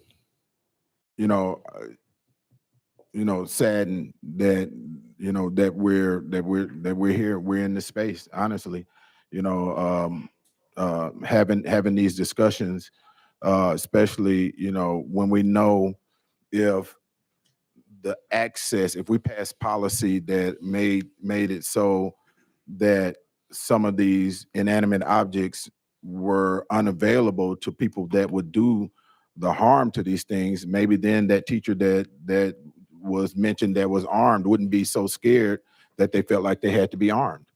Maybe the part of downtown that was blown up wouldn't have been blown up had that individual not had access to these inanimate objects. Maybe we'd have 368 people in Memphis still alive had those individuals not had access to those inanimate objects. And if we understand that the inanimate objects, if the inanimate object is not there, then the damage would not be done. And those are the root causes of policies that we need to be focusing on. And I'm a gun owner. I'm an enhanced carry permit holder. But as my colleague said, allowing any and everyone to run onto these campuses, whether it's pre-K through 12 or I know higher ed was pulled out, but still, those same individuals that were emotional and drunk or at the party could be the same people that are running onto these campuses because they will be allowed because they have an enhanced carry permit. And so, I hope that we as a committee will give this some real consideration and not pass this legislation through. And thank you, Mr. Sponsor. Thank you for your indulgence. Thank you, Mr. Chair. Thank you. Members, we did have 3 parents who requested to speak. We've been here 3 hours, and out of respect for them, I'm going to this point in time, go out of session and call up Zach. Maya, okay, thank you. Linda McFadden Ketchum and Abby McLean, if you 3 would come up. I'm going to ask you to hold your comments to the 2-minute. I think you can get it in, and then, but keep your comments relevant. No impugning anybody else that doesn't agree with you. Just make your comments, and I'm going to start with we're out of session. Start with Zach.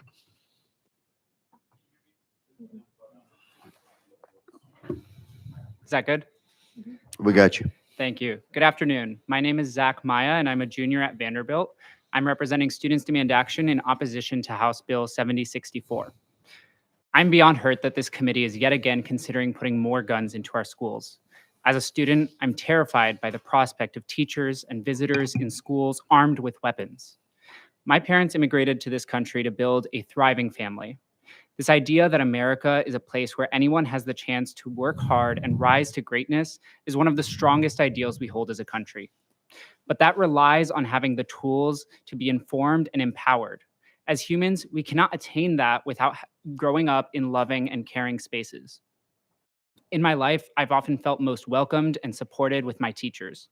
And I know so many students that rely on schools to be their only safe place in their life.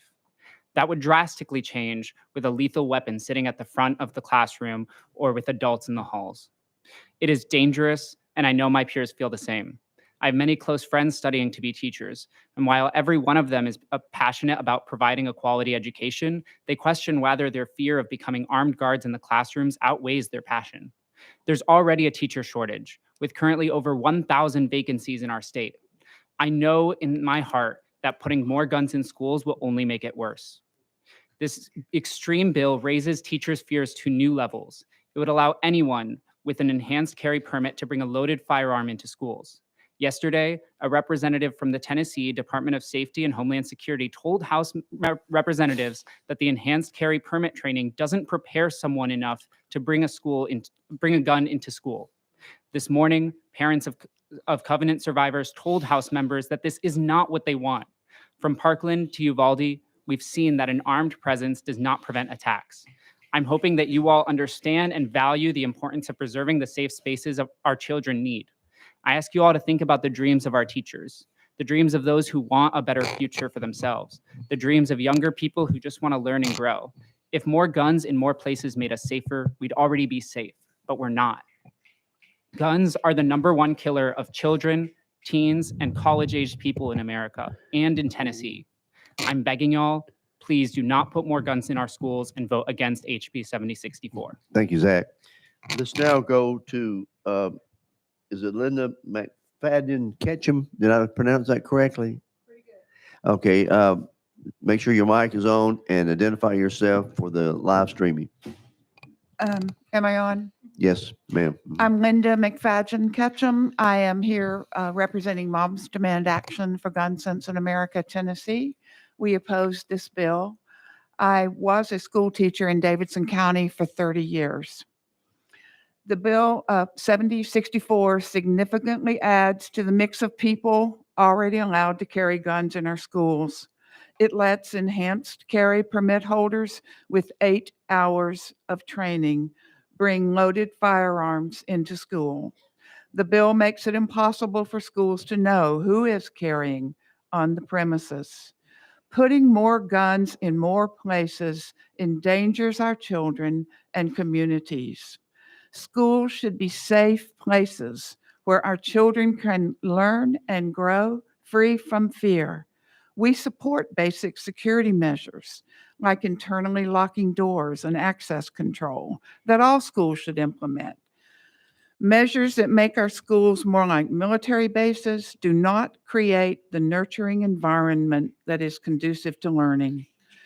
We know more guns in schools don't make children safer. In fact, this increases the chances that a gun will fall into the wrong hands or that a gun will discharge unintentionally and injure someone. This bill introduces new risks of gun incidents instead of addressing the real problem of getting guns out of the hands of those who should not have them. This bill will get more kids killed. Please vote against it. Thank you. Thank you very much. Now let's go to Abby McLean. Abby, you're recognized for 2 minutes. Thank you so much. Thank you, Representative Todd. Thank you, Chairman White and committee members. And I want to especially thank every single one of you for returning to this chamber to hear us as we speak. My name is Abby McLean. I am a Covenant mother. I'm speaking on behalf of myself and my 3 children. All 3 of my children were present on March 27th at the Covenant School. My daughter was in one of the third grade classrooms that was violently assaulted that morning.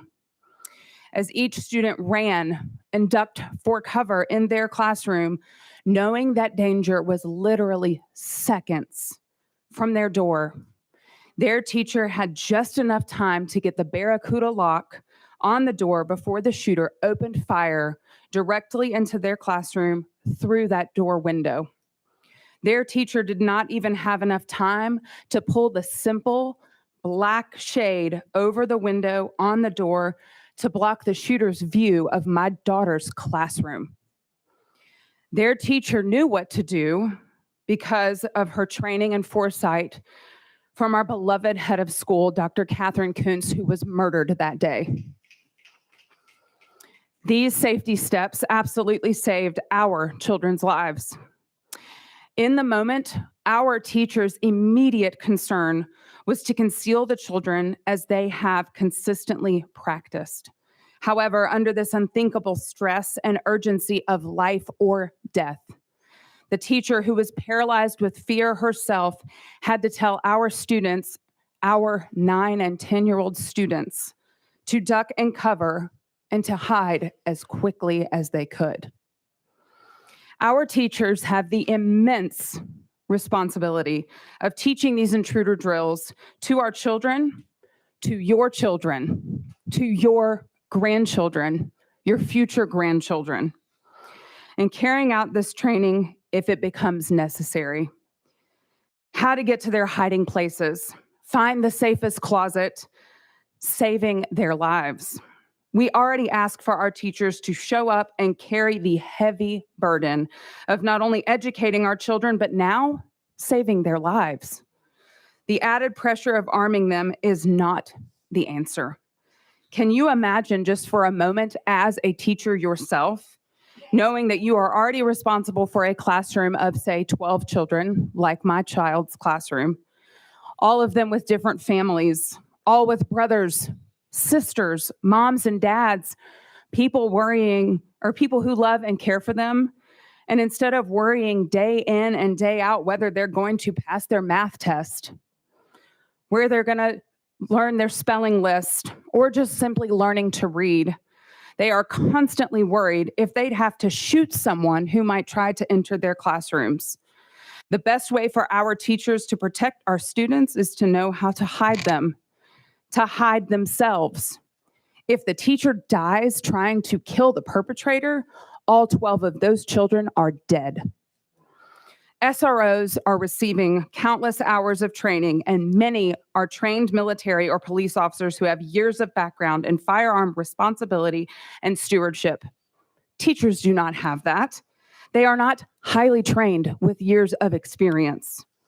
A teacher's responsibility is to care for a student's education, not to die trying to simply teach.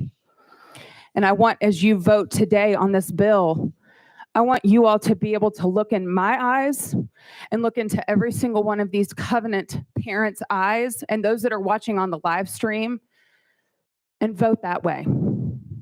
Vote against this bill. Thank you. Thank you very much. Members, does anybody have a question for our guest while we're out of session? Representative Jones? Thank you, Mr. Chair. I want to begin by apologizing to the members of the community who are gathered here who have been impacted by gun violence for the assertion of one of my colleagues that there is no gun violence, trivializing a weapon of mass murder and correlating it with sidewalks. I believe that that is very insulting to a very serious issue, which warrants a very serious conversation. My question is to anybody who would like to answer. What are you asking members of this committee who are charged with ensuring the safety of students and their teachers and staff members? What type of proposals may be helpful as opposed to this proposal, which we see almost everybody in this room in opposition to?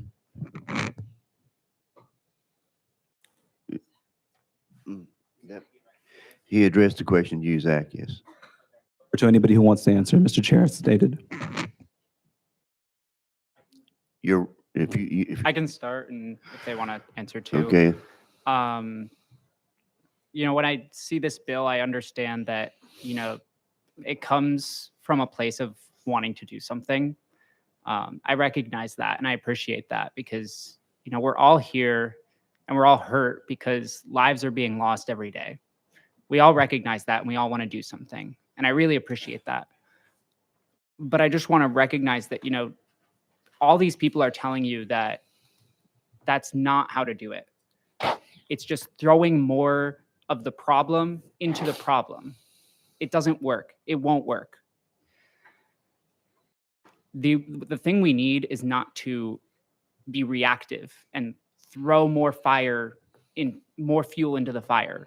We need preventative solutions that will prevent a firearm in the wrong hands from entering our schools, from entering our homes and communities.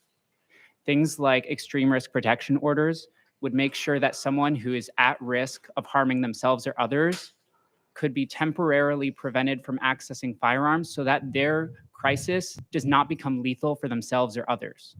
That's vital because so many kids die from accessing firearms and so many people die by harming themselves or others. And it's often preventable because they show signs, whether someone is suicidal or homicidal, they show signs to their families and communities, and a lot of times even law enforcement, that they might harm someone or themselves. And until they get the help that they need, they should not have access to a weapon of war. Okay, thank you very much. This is tough, and I have a serious question, and I don't mean it light in any way, but this is what, the balancing act.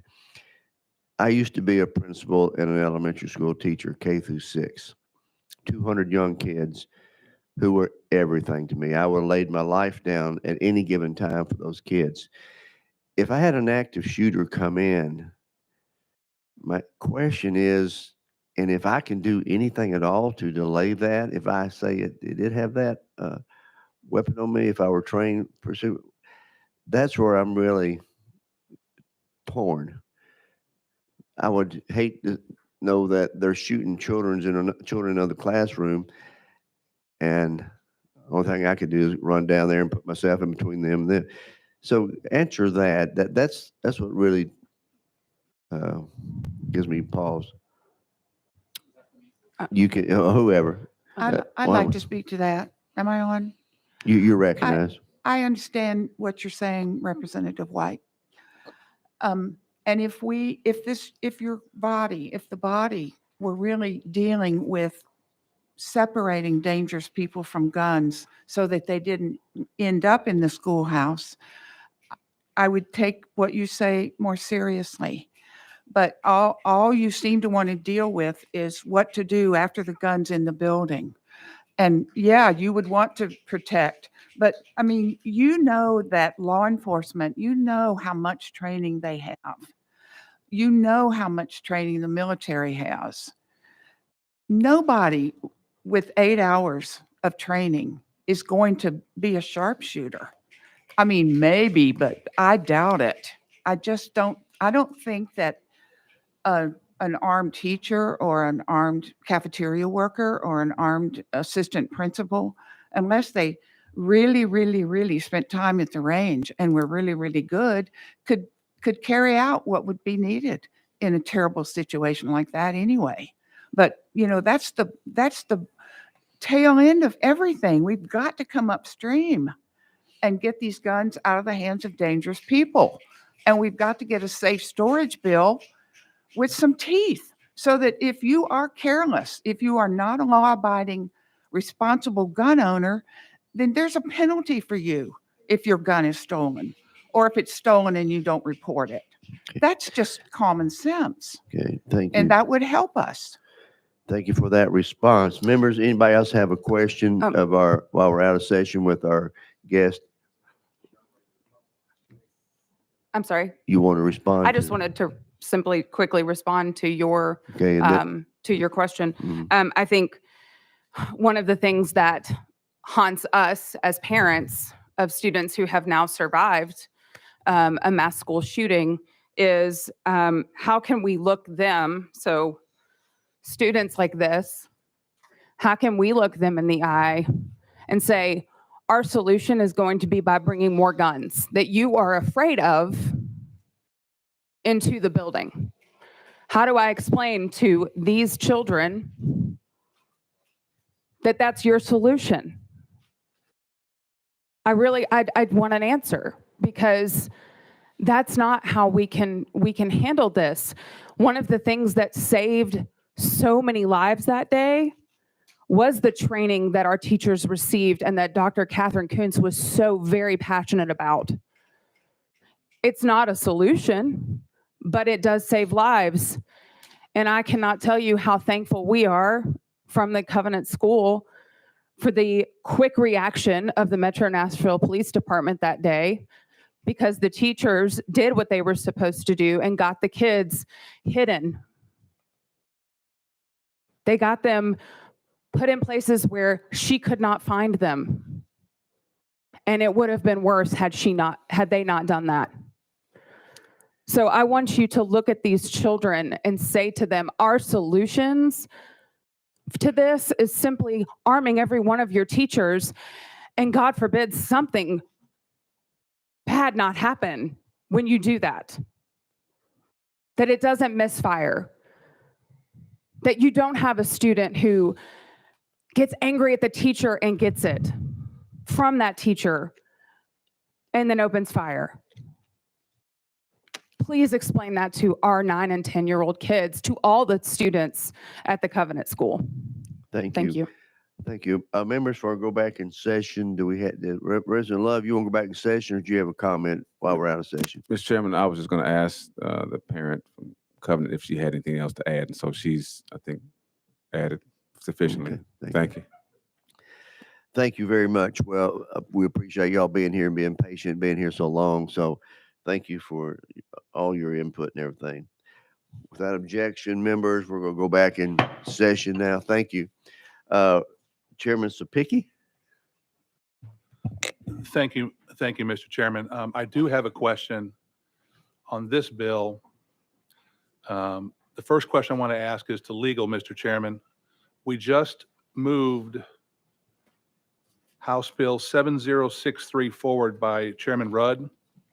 And to legal, if we pass this bill, are we in conflict with that bill? We're out of session. Legal, you recognize? Thank you, Mr. Chair. Katie Robertson, Office of Legal Services. This bill as amended deletes TCA Section 49-6-815.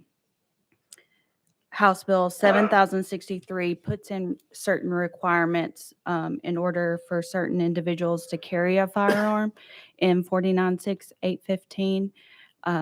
That bill would go into effect upon becoming a law. This bill would go into effect October 1, 2023. So if this one would go into effect after the previous bill, then it would delete the requirements that were put in. Chairman Sapicki? So, and this is the conflict. And this is the conflict, is we purposely, first of all, in Chairman Rudd's bill, these are employees of the district that go through background checks, fingerprintings, mental health evaluations, post-certification training. They have to be fingerprints sent to the TBI and FBI, and then they have to get authorization from the sheriff and authorization from the superintendent to be able to carry as employees of the district to provide security. So there's been a lot of testimony about training and how that helps. Chairman Rudd's bill, we put the prerequisites in there to make these like SRO officers. I have not heard anybody testify today opposing SRO officers in your schools. Okay, so I'm on that is probably an accurate statement by me, that it's okay to have SRO officers in your schools provided they go through the necessary training.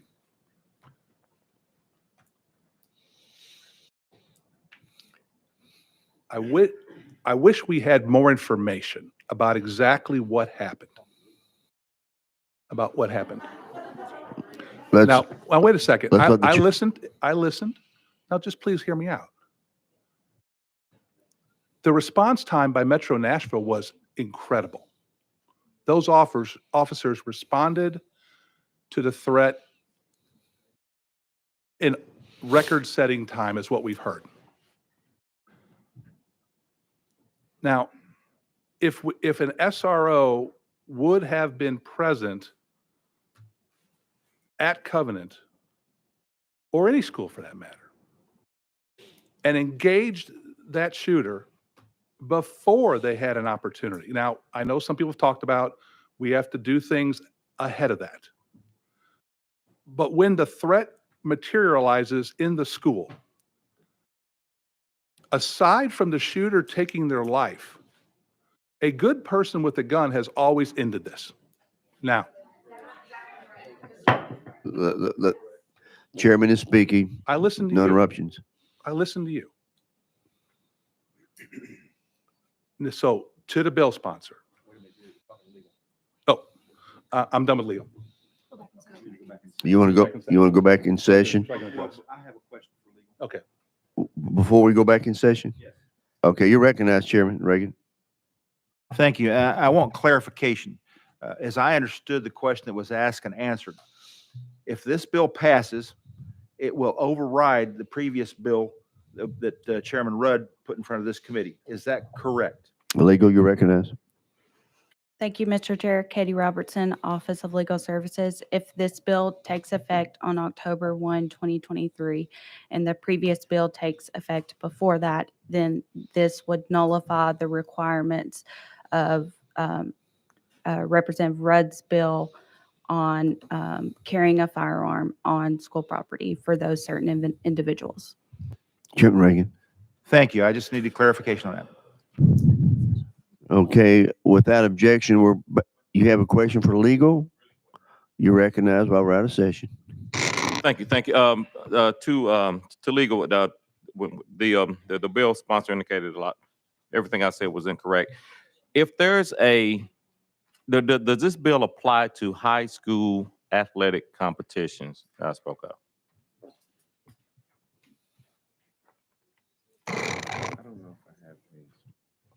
Legal, you're recognized. Yes, that's correct. It does, as long as it's on school property or operated on school grounds. Thank you. Anyone else while we're going to ask legal? Chairman Spicky? Thank you. For legal, if Chairman Todd's bill passes, does it go to GovOps?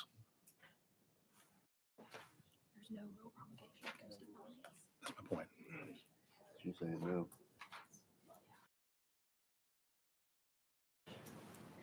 I'm being told there's no rule promulgation, so it does not. Chairman Spicky. Mr. Chairman, if nobody else objects, I'd like to go back into session so I can ask the bill sponsor a question. Without objection, we are now back in session. Chairman Spicky. So Chairman Todd, we put that amendment on Chairman Rudd's bill to make sure that people have the proper training if they are going to be in schools to protect the children of Tennessee. Is it an accurate statement in the bill that you have before us that the only prerequisite for carrying a firearm in our schools or on a bus or at an athletic field is that they have to have the enhanced carry permit? Was that an accurate statement? Chairman Todd, you're recognized. Thank you, Mr. Chairman. That's partially accurate. Obviously, there's three sets of people that this is going to encompass: the retired and off-duty police officers, retired or active duty military, and enhanced carry permit holders, just like our private schools can do now under federal law. The enhanced carry permit holders are the only ones that can carry in a private school under federal law right now. Chairman Spicky. Okay, so hypothetical. If I have an enhanced carry permit and my children are going on a field trip and I am a chaperone of that field trip, under your bill, I would be allowed to carry a firearm on that bus with the children as a chaperone of those children. You're recognized. Thank you, Mr. Chairman. That would be correct. Okay. Chairman Spicky. If I was a person going to visit a school and I had a enhanced carry permit and the school allowed me to come on their premises to visit my child, or if I was doing a presentation in the school, because I have that enhanced carry permit, I would be allowed to enter that school with that firearm. Is that correct? Chairman Todd. Under whatever rules they have for entering the school, whatever screening they have, that would be correct. And there's nothing prohibiting them, the school, from asking to see your permit and verify who is coming in, just like they do any other identification. Chairman Spicky. Okay. Okay. Give me 1 second, Chairman. Just 1 second. Yeah, you're take your time. Okay.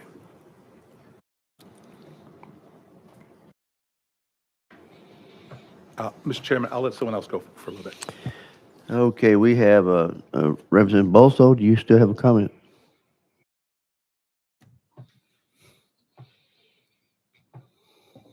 Thank you, Mr. Chairman, and thank you, sponsor, for bringing this bill. You know, this bill really raises and answers one question, which is it prudent to have an armed response in school to protect children and staff in the event of an active shooter? The bill obviously answers that question in the affirmative. And it seems to me that there is significant historical support for that result. Think back, members, to 2018. We had a horrific shooting at Marjorie Douglas Stoneman High School in Parkland, Florida, that you all recall very vividly. In that particular case, the shooter, within the first 99 seconds before any armed response arrived, shot 21 people. That's what happened in 2018 in Parkland, Florida. In 2022, you all also remember, members, that horrific shooting at Robb Elementary in Uvalde, Texas. In that case, within the first 3 minutes, the shooter had gotten off 100 rounds, 100 bullets aimed at children and staff. And so, as much as we want to do things like what Representative Gant has done and create a direct dispatch panic alarm system to get law enforcement to the schools as quickly as possible, what history tells us is that we need an armed response in place at the school to protect the kids because of how quickly these bullets start to fly.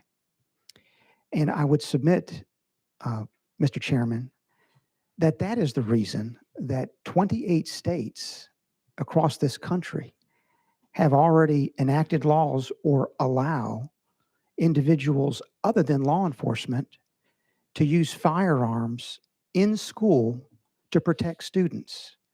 What Representative Todd is proposing here is undoubtedly out of his love for children and his desire to protect each and every one of our children in Tennessee schools. Perhaps reasonable people can disagree about the right way to accomplish that, but no one can fault his motives. No one can fault the goal of protecting kids however we can. And in my view, Mr. Chairman, this bill, although not perfect, puts in place retired military, retired law enforcement who are just aching to protect our kids. And I stand with Representative Todd in saying we ought to give them that opportunity. Thank you.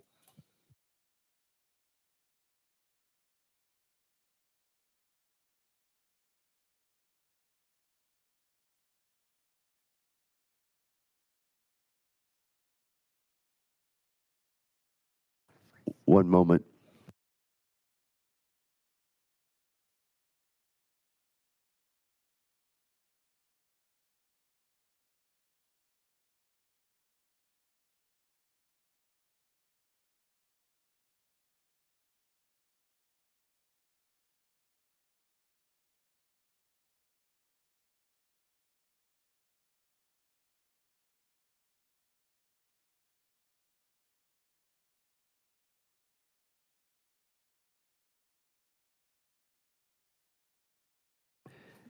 Yeah, I'm going to, if y'all continue talking, I'm going to go to Representative Fritz. You recognize.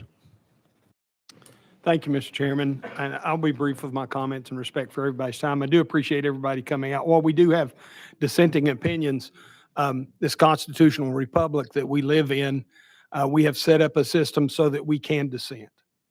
And I think you've seen that today. You may not have liked everything that has been said, but you have seen that this process works when followed. And when we descend into chaos and anarchy, it does not work. So I send a thank you to my colleagues for coming back into order and to all those that are here. And then I would just offer this for the sponsor. Thank you for bringing this bill, because I think deterrence matters. And when I read your bill, I don't read anything that says it's going to force a teacher to carry a firearm. I don't read anything that says that we're going to have response teams of, someone used the word vigilante, which I think is a bit unfair. But I don't see any of those requirements in your bill. What I do see in your bill is an opportunity to address a problem with a solution set and provide a deterrence to those evil, wicked, sinful, criminal people that want to do these horrible things in our civilization, not just the schools, but in our civilization. And I look at some of the facts. 94% from 1950 to present, according to crimeresearch.org, 94% of mass shootings have occurred in gun-free zones. From 1998 until present, that number is 96.2% in gun-free zones.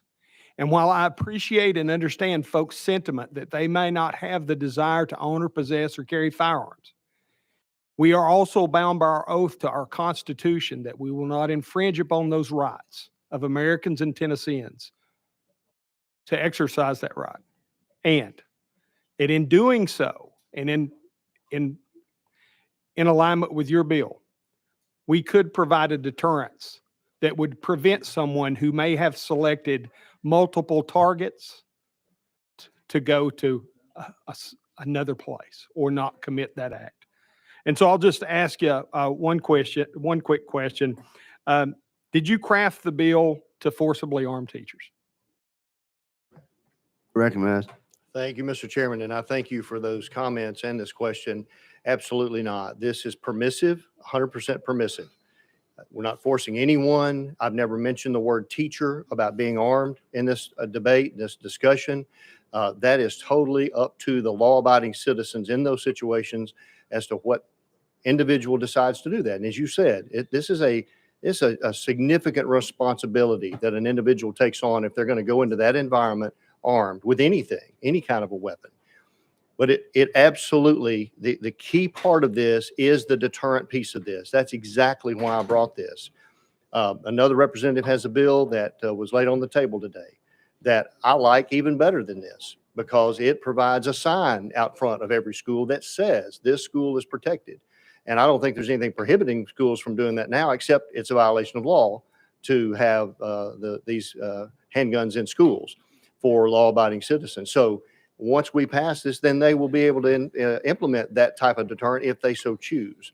So it's very permissive, and the deterrent piece is critical to this, because what we've learned from those that have viewed the Covenant Shooters writings, there was another target that she looked at, but because of the presence of armed citizens, she chose this target because she knew it would be a gun-free zone.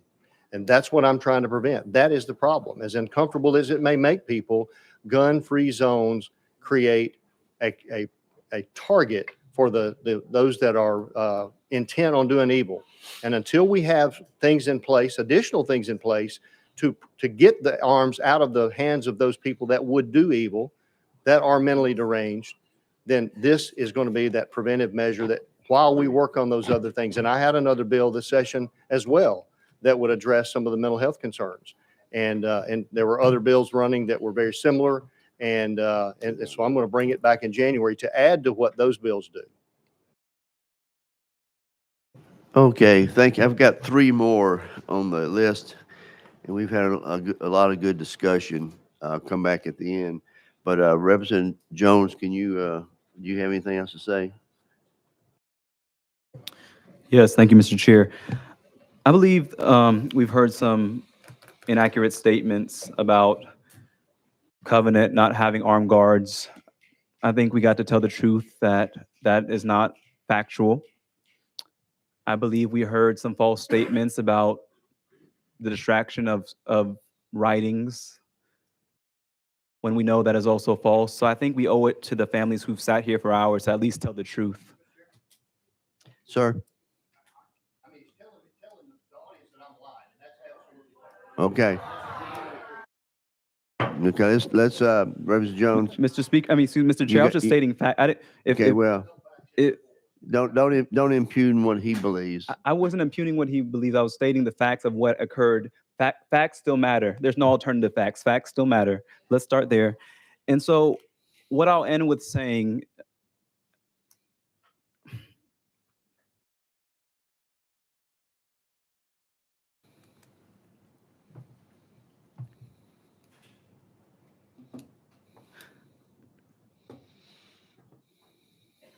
there are so many things that I want to say, but I know that for so many on this committee, decisions were predetermined before we even sat up here. But I hope that we will at least hear something. I mean, even Representative Sapicki made a very powerful point that this bill, even the bill I voted against, I'd rather have that bill than this bill, because at least that bill sets into effect some psychological background checks. It has a process. This is just anarchy, letting people go into schools with guns without any type of clearance or training. I mean, this is extreme.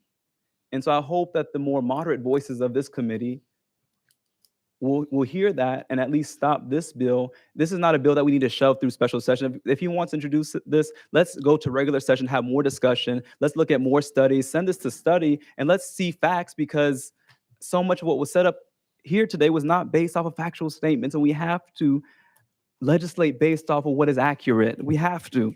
Okay, thank you.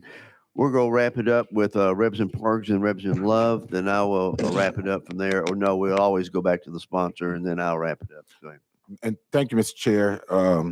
And thank you to my colleague from Davidson County.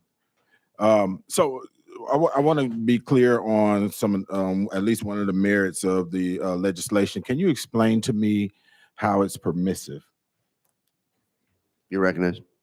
This does not force anyone to put a firearm in their hands and go into a school or any other building at all. Do I need to come back to you, Mr. Chair, to speak, or do I need to just speak? Go ahead. Okay, thank you.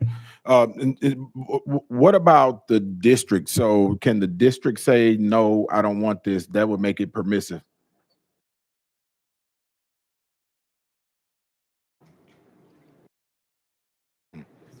You're recognized. Thank you, Mr. Chairman. It is permissive from the standpoint of what I just stated. Individuals are not forced to put a firearm in their hand and go into a school. The school itself, public schools in this case, what it only applies to, would not be able to prohibit folks in these 3 categories from carrying. They can identify them. They can make sure they sign in properly and they identify who's coming in, but they can't prevent them from these locations spelled out in the bill. Thank you, sir. And so based on what you just told me, let's say if there's an emergency happening at the school and enhanced permit carriers show up at the school because there's an emergency happening at the school, no school is going to have time to sign them in. I can tell you that. And if that's the case, and the schools cannot say we don't want this, then that means the bill is not truly permissive. When we pass permissive legislation, I've been here for 13 years. When we pass permissive legislation, that means that the local governing body has the ability to say if they want to do it or if they do not want to do it. And the local governing body does not have that choice under this legislation. So it is not truly permissive. And I think that's important to get on the record. My other question to you, and I just have two more questions, three more questions, two more. Who, if an incident happens and these individuals with enhanced carry permits or, the retired military people run to this incident and they start acting in regards to the incident based under this legislation, and let's say a student gets killed by one of those individuals that came running to the scene, or a teacher, or a standby, somebody standing by, or even the criminal, if there was a criminal. Who has the liability? You recognize Chairman Todd. Thank you, Mr. Chairman. To the point you made, for clarification, I did not say anything out of order or anything false. I was asked if this was permissive related to teachers having guns, forcing people to carry in a school. That was what was permissive about it. It didn't have anything to do with the local school system or the local school itself, first of all. As far as your second question, we can go through hypotheticals all day long. And so if you want to drill down to specific in that I can address, I'd be glad to. I'm not sure. I mean, you're giving kind of a lot of hypothetical what ifs, and we can go through that for a long, long time. Would you like me to clarify it a little bit? Please. Okay, thank you. I honestly don't mind. And Chairman Todd, I'm not trying to be adversarial to you. I just I'm trying to show the reasons why it's hard for me to support the bill, and trying to get better understanding of the legislation. And so if let's say under this legislation, let's say there's no incident, so we're not going to go into hypotheticals, but someone comes onto the campus, an enhanced carry permit person under this legislation comes onto the campus, and for whatever reason their weapon fires and somebody gets hurt or something like that. Who's liable? Who's liable for any mishaps that happens under this legislation? Is it the individual? Is it the school? Is it the district? Who's liable? Okay, did you finish, Chairman Todd? Thank you, Mr. Chairman. I'm certainly not an attorney, and I'm not going to advise you as one, but my understanding as an enhanced carry permit holder is that you are responsible for your weapon and any bullets that come out of it. Okay. And Mr. Chairman, just last thing. In order to get an enhanced carry permit, you have to go through an 8-hour class. Am I correct? I believe that's correct. That's correct. Does the 8-hour class, some of the classes are online. Are those the full enhanced carry permit classes that are online? I'm asking because I don't know. Chairman Todd. No, sir, they are not. So you have to go to a physical class for the 8 hours, and is shooting required in that 8-hour class for enhanced carry permits? Yes, sir, it is. Okay, thank you.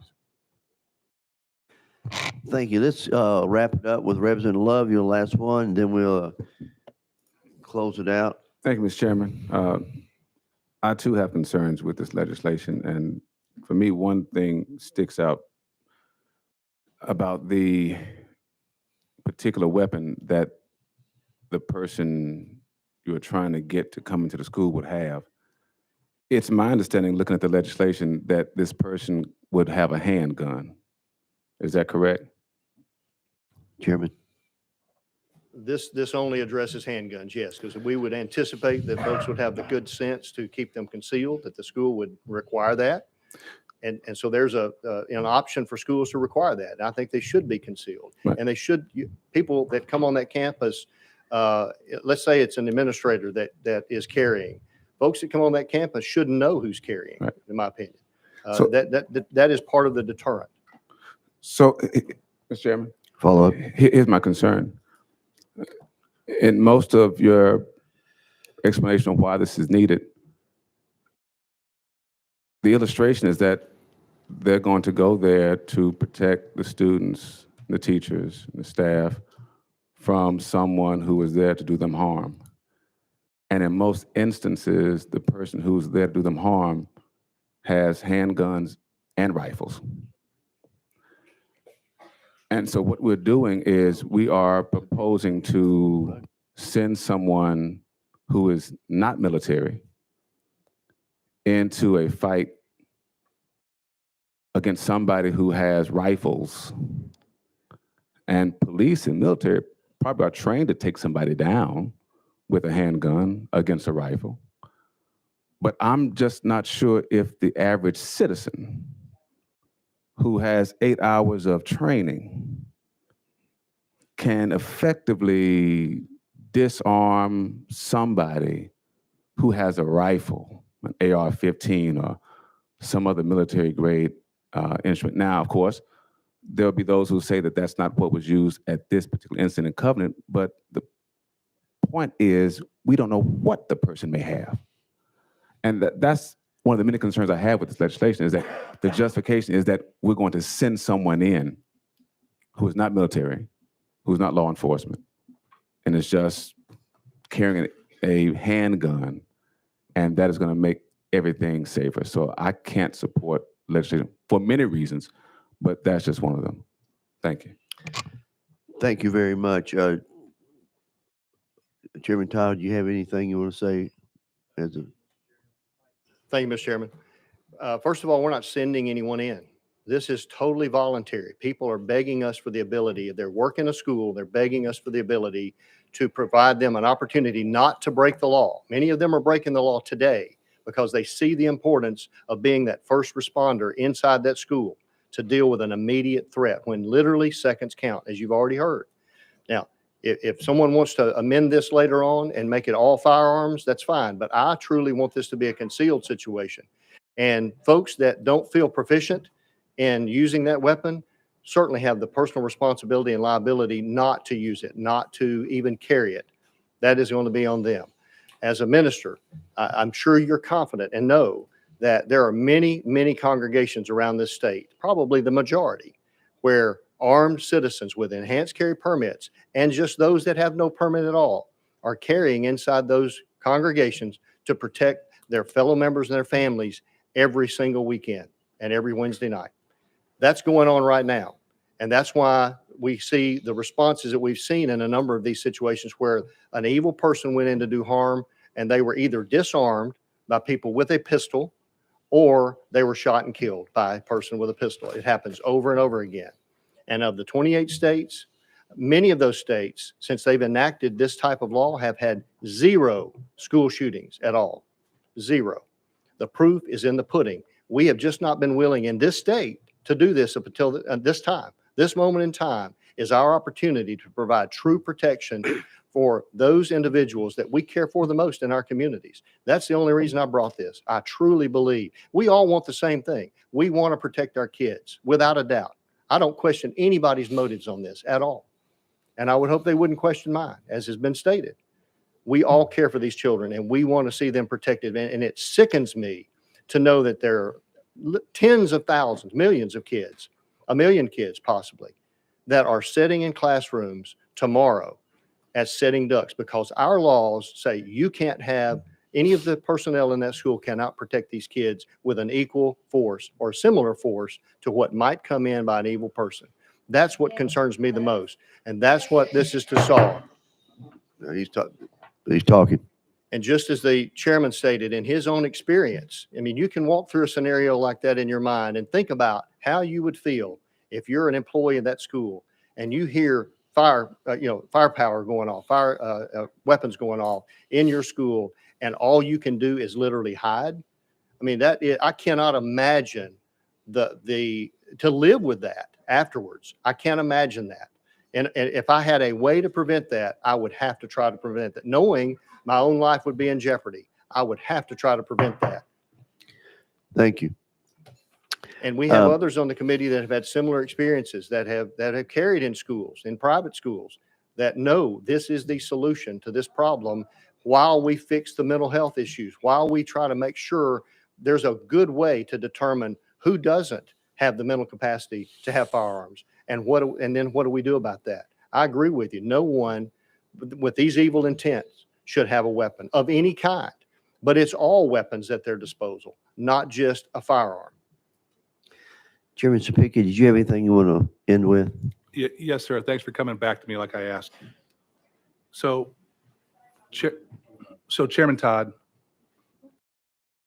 on Chairman Rudd's bill, Chairman Reagan and I worked very hard to get that in a position that these individuals who are going to go into our schools as employees of our school system would have the necessary training to be pseudo SRO officers with the training that they go through to provide a safe environment for these children in the event of somebody breaching the schools or at a fill in the blank, a school function or a athletic event. And I'm just struggling, Chairman, because if we pass this bill, it will potentially rewrite a bill that we have taken enough, I believe in my heart, enough precautions to make sure that people are properly trained to protect our children. And so with that being said, Mr. Chairman, I can't support your bill, sir. Chairman Todd, I'll let you have the last word. Thank you, Mr. Chairman. And nothing in this bill prohibits folks from getting that type of training as much as they, and I would encourage folks that if they're going to work in a school and be a part of that population, they should desire to have the most stringent training they possibly can. And I would fully support that. If there was a way to craft this in such a way that it wouldn't negate that portion of the previous bill that was talked about, I wouldn't oppose that. But I don't know that there is a way to do that the way that was crafted, from my understanding of what's been said today. But nothing negates the opportunity for people to go get that training, and I would strongly encourage that. That is the responsible thing to do. And we each carry a great responsibility if we decide to carry a firearm of any kind, anywhere. Thank you very much, members. We have had 4 hours in here, 2 hours, I think, on this bill. Thank you for discussion. I will have to say, I do agree with Chairman Sapicki on his comments. One other thing, what we have done when we were called back in special session, we owed it to the voters of Tennessee that we would hash this out. Now, currently, right now, this bill is off notice in the Senate. As you know, you got to have 2 chambers, so they could change their mind tomorrow, possibly, but right now they're doing like 3. And so if that gives anybody comfort one way or the other. Yes, sir, you're recognized. As far as your comment goes there, every bill we passed today is off notice in the Senate. Well, I'm just making the comment, but that's why we've spent 4 hours in discussion, because we feel like we owe it to the voters and to all the members to have the discussion. So a roll call vote was asked for. And so without further ado, if you want the bill to move on to finance, vote yes. If you don't, vote no. Madam Clerk, would you call the roll? Representative Baum. Representative Baum votes no. Representative Bolso. Representative Bolso votes aye. Representative Butler. Representative Butler votes aye. Representative Sapicki. Representative Sapicki votes no. Representative Fritz. Representative Fritz votes aye. Representative Gant. Representative Gant votes aye. Representative Gillespie.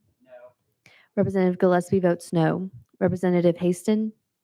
Representative Hurt. Representative Hurt votes aye. Representative Jones. No. Representative Jones votes no. Representative Lafferty. Representative Lafferty votes aye. Representative Love. Representative Love votes no. Representative McKenzie. Representative McKenzie votes no. Representative Parkinson. No. Representative Parkinson votes no. Representative Reagan. Representative Reagan votes no. Representative Ritchie. Representative Stevens. Representative Stevens votes aye. Representative Warner. Representative Warner votes aye. Vice Chairman Slater. Vice Chairman Slater votes aye. Chairman White. No. Chairman White votes aye. No. I Votes said no. No.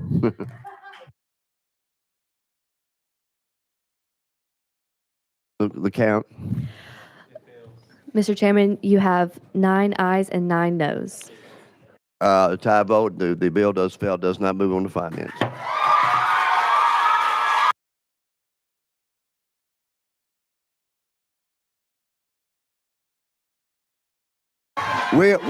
We are adjourned.